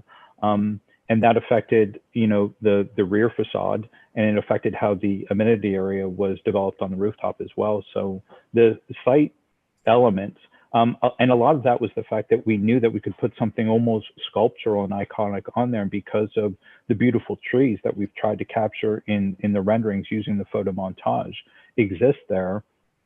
They provide this beautiful backdrop to this sculptural element. So if those trees weren't there, this building is unsuccessful. And that's, again, my personal opinion is it's how do all of those things marry together? So no, I wouldn't put it in a different location.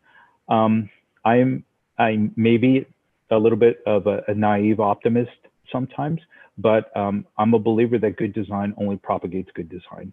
So if we're able to create a really beautiful building that gets leased up in a heartbeat and gets a good rent rate and people are happy with, well, then maybe a 1970s duplex turns into a nice office building as well, and they find their way down the street, and before we know it, it's one of the most beautiful streets in the Bay Area. So yeah, I tend to be an optimist in that regard, and I know it takes decades, if not generations, sometimes for that to happen. But that's still the approach that we try and take whenever possible. Thank you, David. Good answer. Mr. Zink, can I just ask you one quick question before I forget? So you've owned this property for about 5 years? Yes, 2013, but we moved in 2015. Yeah, but it already had that historic looking building on there. Yes. And you looked it up and you knew that it was not historic, and you knew that you could redevelop at some point.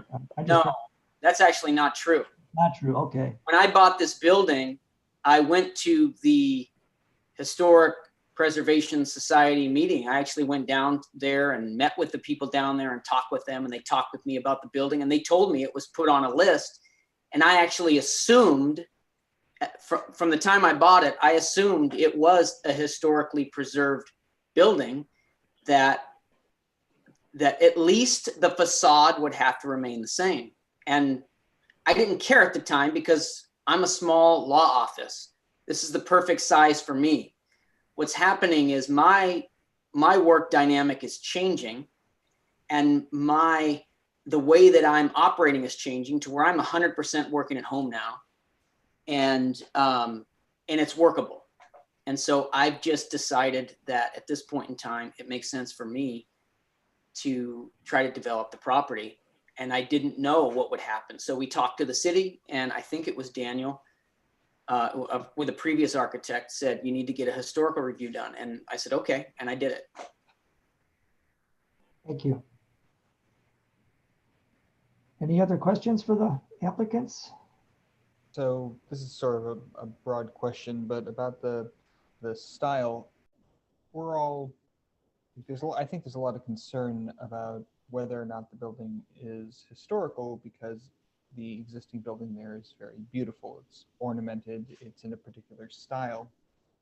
Was there any consideration of proposing a larger building in a similar style? Just to editorialize here a bit, I get the sense that we get very stuck on the idea of historical preservation because we see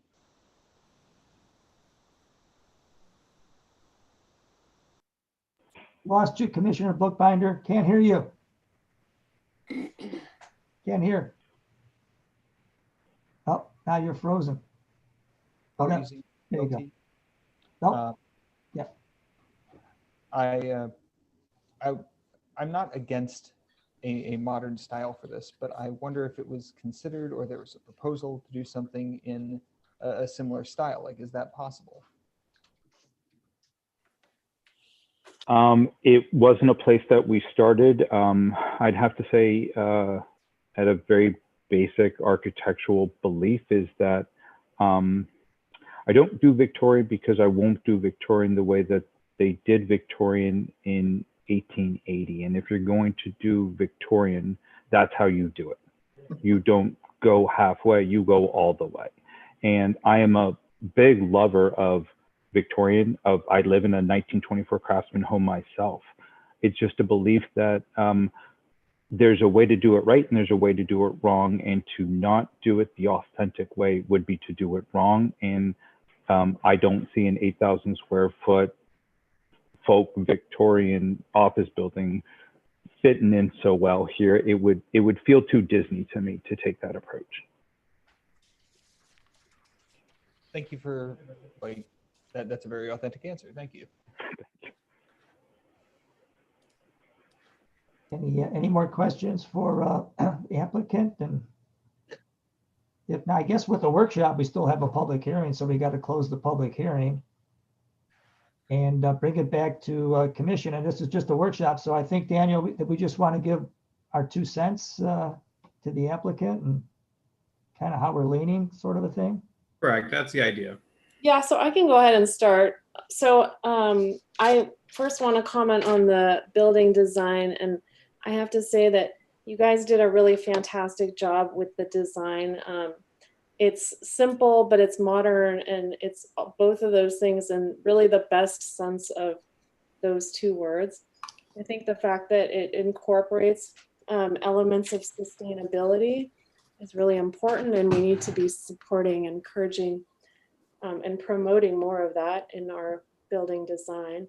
So not only in the materials that are used, but the fact that you're really taking into account how the sun is going to circulate, how the light is going to circulate and move in the building throughout the day. I think it's challenging when you have a building that faces north, but you figured out how to really maximize the use of the space with regard to the sun and as well as different times of the year. I think, whatever company is going to move into that building, they're going to move in because they're growing and they need more space. They need a new building and a new environment. And I think they're going to be so extremely excited and happy as they're in that kind of growth mode and all of the energy that goes along with that to be the occupants of this building. When I look at it, I look at the design and I look at the roof deck. It really promotes a collaborative environment. I think that's what a lot of companies are looking for, as they think about how they're going to continue their momentum and their growth. And the building is going to foster a lot of creativity. I think it's going to help people focus. I think it's really the right level of space and openness and materials that, are kind of calming, not too busy, not too close, but really airy and light. The roof deck, I think it's nice that you were able to, you were limited in terms of this, you want to maximize your square footage and you want to maximize the utility of the building, but you're kind of, limited in terms of the FAR, and you were able to stay within that, limited by the FAR and the parking, certainly, right? You were able to stay within that and the roof height, but yet still be able to create another type of environment on that roof deck that people can go up and utilize and really take advantage of the outdoors. I think with COVID, I think everybody is actually appreciating the fact that we're spending more time outdoors. We're kind of forced to, and I think it's been great for a lot of people. So that's going to keep encouraging that. The fact that you've got windows that you can actually open and you're not really just relying on the HVAC system of a building is also really important. There's something called sick building syndrome, and it's all of the volatiles that leach out of new building materials. And so the fact that, and there's regulation around all of that, certainly, and continues to be regulations that are increased. And so the fact that you can open the windows means that you're going to be able to mitigate that to a great extent as well. And that's got a huge impact on the health of the employees in that space. So I would also like to add that it's, we look at the church and we look at the duplex and we look at the street, and we've heard comments that it's not a, I forget what the word was, but yeah, it's kind of, your normal looking street. And I think that this design and the architecture here is something that it would be great to see, more of. And I wouldn't want to kind of limit ourselves and limit the potential for the city or limit the architect's creativity by trying to average out a building design with everything else that's there and has been there and, was built with different goals in mind, different goals than what we have now for the types of buildings that we want to see, and the form and the function that we want to encourage and support in the city.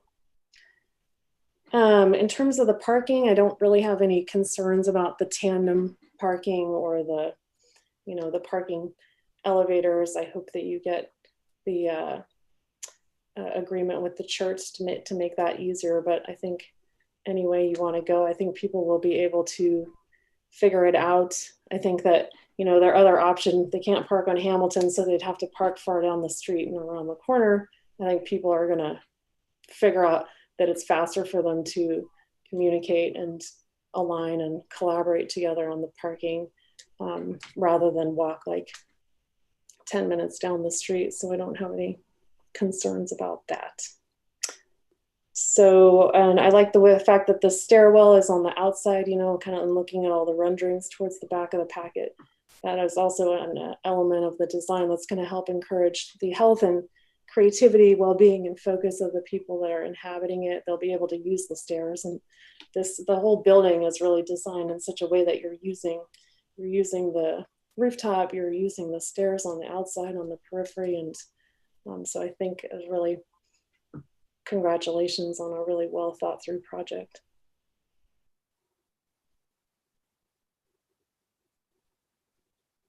If I can Thank jump you. in. I have a couple notes here.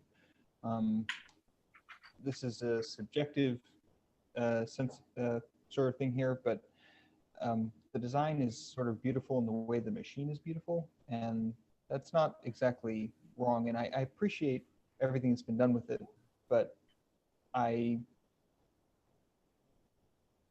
not exactly sure how to say this, but it doesn't need to look like a machine, and like ornamentation is okay. It's why we like certain things, and I don't think it has to turn it into a Disneyland exhibit. I think roof decks are wonderful. Roof decks with greenery on them are extra wonderful, and public roof decks are the very best. I very, very much hope that you guys will reach an agreement with the church to improve utilization of their parking lot. Parking lots are sort of non-places, and the less of this lot that is dedicated to being sort of a non-place, the better. In terms of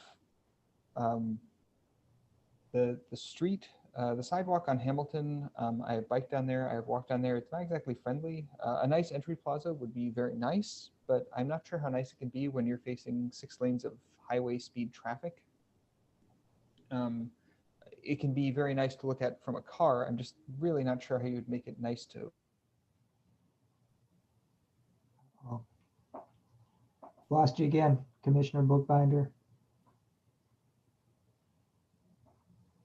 Oh, frozen.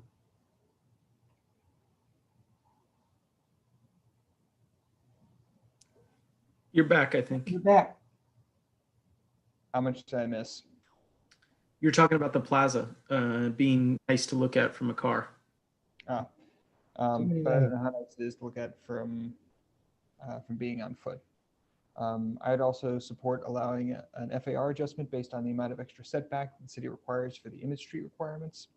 I'd also support adjusting the parking because there is a bike lane right there. I would support adjusting the amount of parking by providing showers.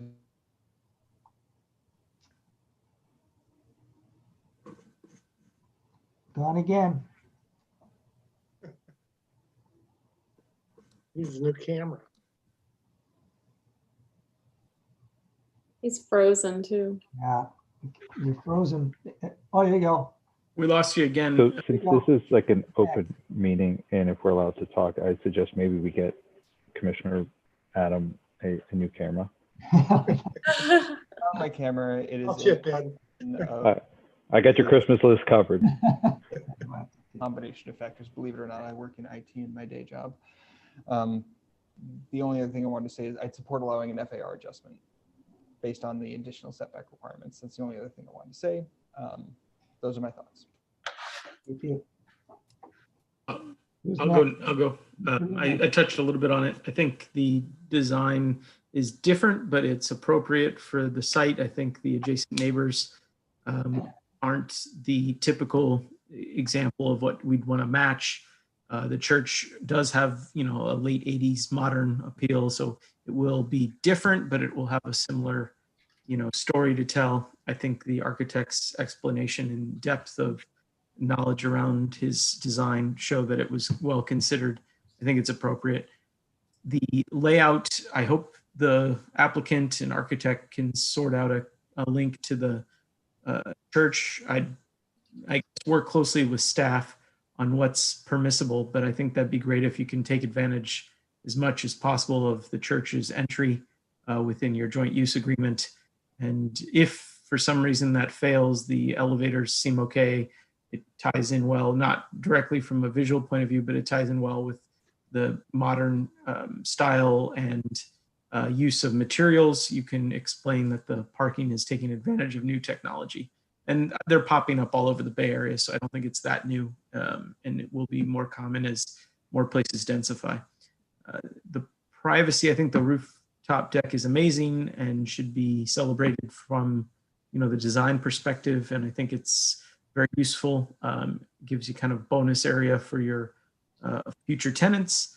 And then given that idea around minimizing your drive aisles in your parking lot, protect as many trees as possible. And when you do a little more research, don't put the building on top of a tree just because you have to have 8,000 square feet, adjust the building, or, I think you already have explored that, but come back with, your final design that embraces those trees, which I think you will. And then I too am supportive of a FAR increase based on loss of land or, some public benefit. But I think the loss of a few square feet shouldn't penalize the landowner or the design. I appreciate the initiative, and hopefully it does spark creativity along that avenue, and you get a great tenant when it gets built. We'll see you back when you come back. Commissioner Zisser? Yeah.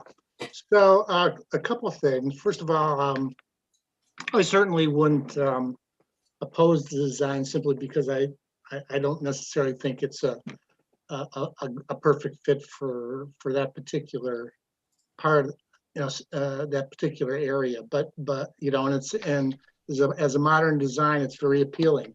I'm not clear on the whole question about the plaza. If that's in the front that you're talking about. My first take is if you're talking about a front plaza, I'm not quite sure how necessary that is if the entrance is in the back and the pedestrian traffic isn't really there. So I agree with one of the other commissioners on that.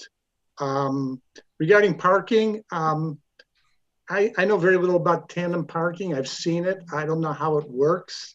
I don't know how good it works. I'd be concerned. I disagree a little bit with Commissioner Ostrowski in terms of if tandem parking causes people not to use it. There's a neighborhood street a block away up the street that could potentially be impacted in terms of people parking in the neighborhood. So I'd be a little bit concerned about that.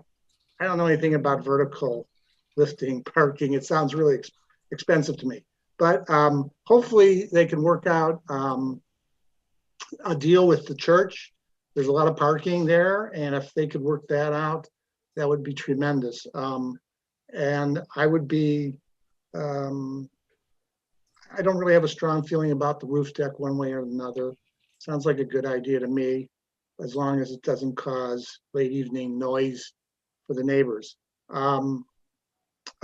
Trees, there's a beautiful stand of trees on the west side of the property, as was noted.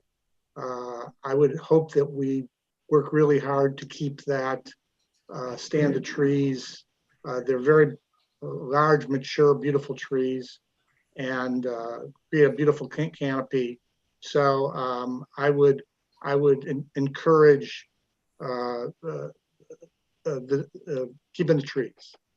As the owner has said, it's like, or the architect said, it's like you can't really replace a 100-foot tree. So got to keep those trees. Other than that, very interesting design and lots of good aspects to it. I'll follow along with that. Just to weigh in, I think we've all started to echo a lot of the same things here. We support, in the most part, a lot of what we see here. I do want to touch on the design. I do enjoy hearing you, Mr. Fencer, talk about the project, because I can tell that you love what you do. You take a great pride in what you do, and I'm not an architect. My job here is much different than your job when you design that building, and so I love hearing you speak about it with such pride and the thought you put into it, and it sounds like the thought you put into all of your work. Stepping back here, I appreciate the fact that we are in the Silicon Valley. This is the tech capital of the world. If it weren't for this area, the entire world would function differently. And so I love to see this type of embracing of new design and functionality. And it seems quite silly, but when we look at something like a vertical car lift, you might see this heavily used in a different country.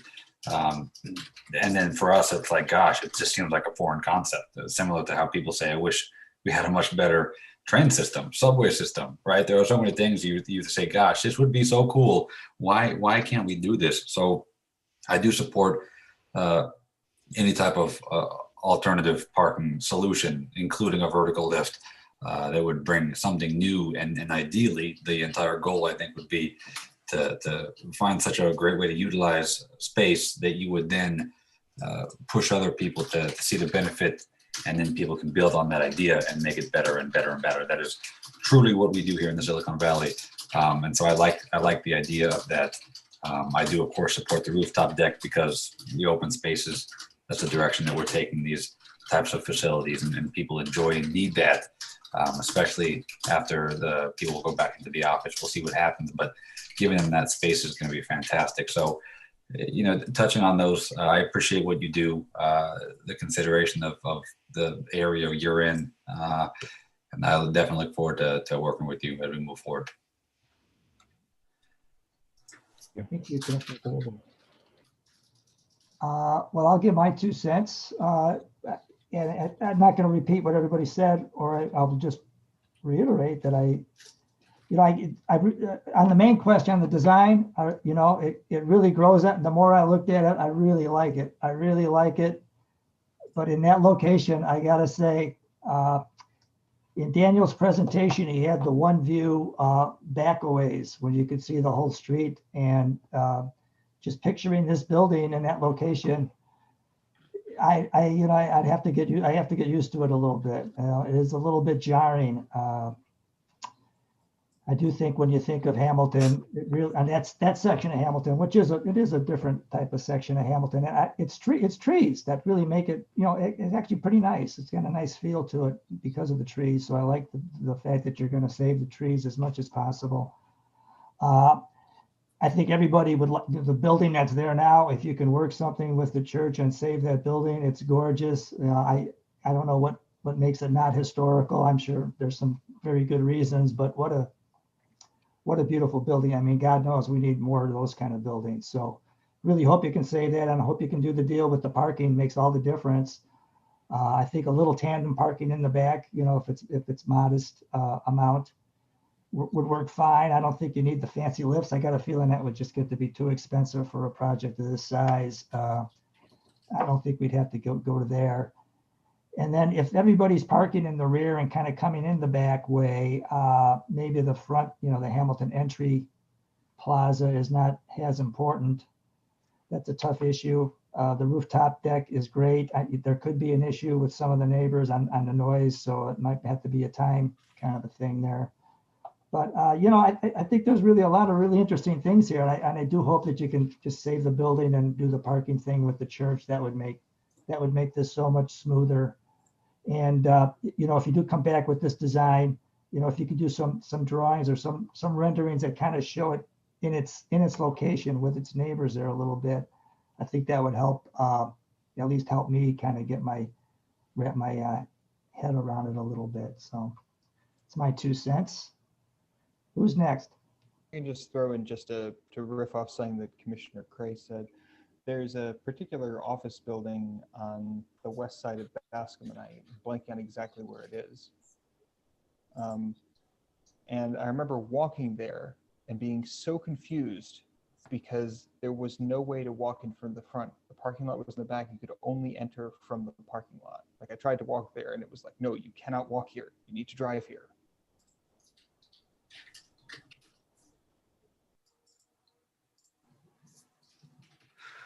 That's a good point. The architecture should address entry. Obviously, it would need to for ADA.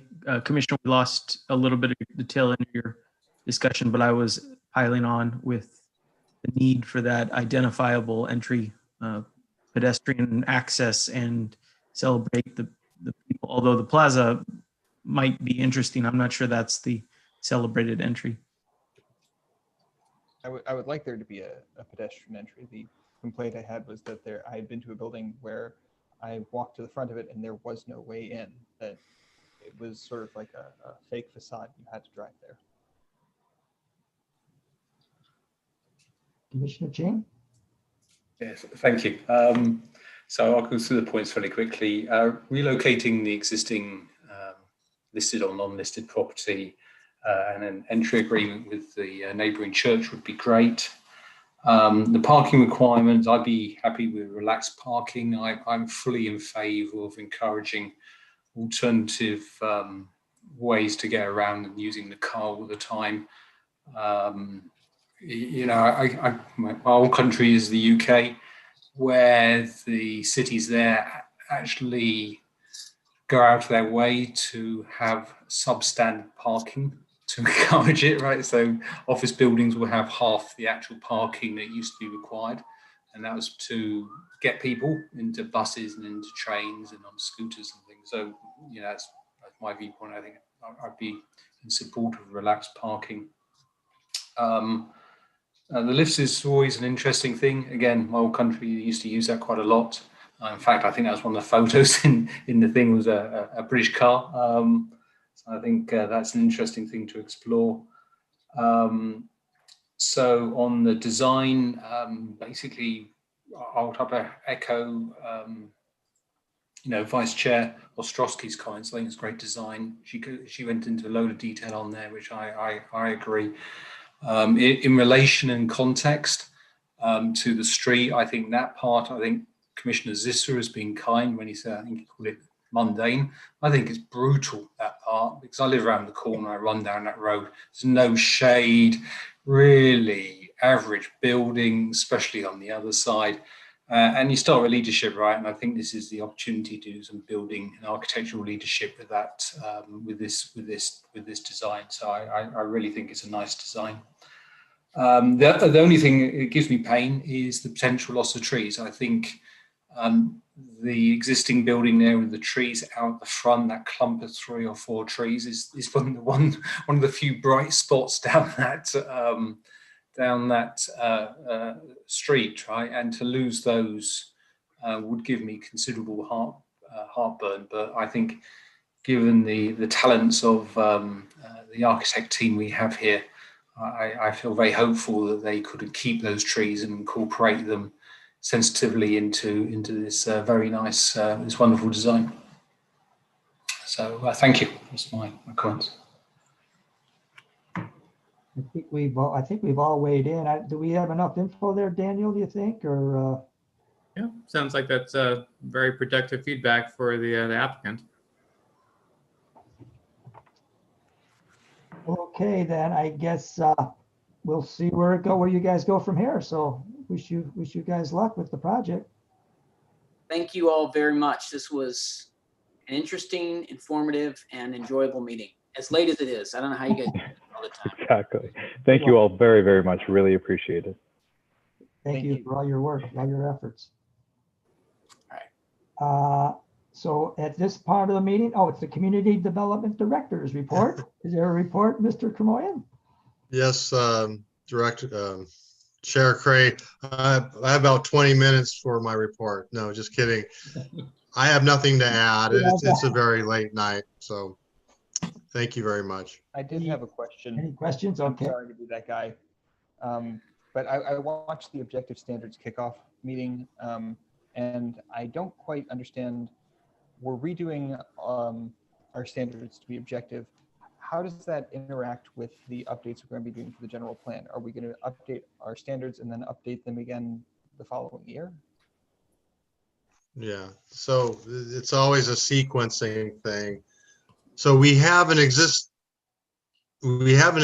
general plan right now that has a zoning ordinance as an implementation tool that has very subjective language. We need to correct that now. We cannot wait. Okay, it exposes the city to potential litigation if the applicant believes a decision was rendered subjectively. That's not good. So we need to correct that now. The general plan may or may not ever get adopted. We don't know, but the correct procedure and sequence is create your policies, then create the tools necessary to implement those. Trying to do those together is a complete mess. I've never seen that happen at all in the 32 years I've been practicing. So usually you create the policy first, then the implementation. That answers my question. Thank you. Yeah. Any other questions for Director Kermoyan? If not, let's close the meeting of the Campbell Planning Commission. We're adjourned till our next meeting, which is Tuesday, October 27th. Everybody stay well, stay safe. Good night. Thank you. Thank you. Welcome to the club, Mr. Zisser. Nice working with you, man. Welcome, Mr. Corinne? Thanks. See you next time. I did not receive a link for this meeting. Could you just make sure I'm on the mailing list for links in the future? Sent it like 3 times. Okay, maybe I'll check my spam. But anyway, I joined the public link, but I'll check in advance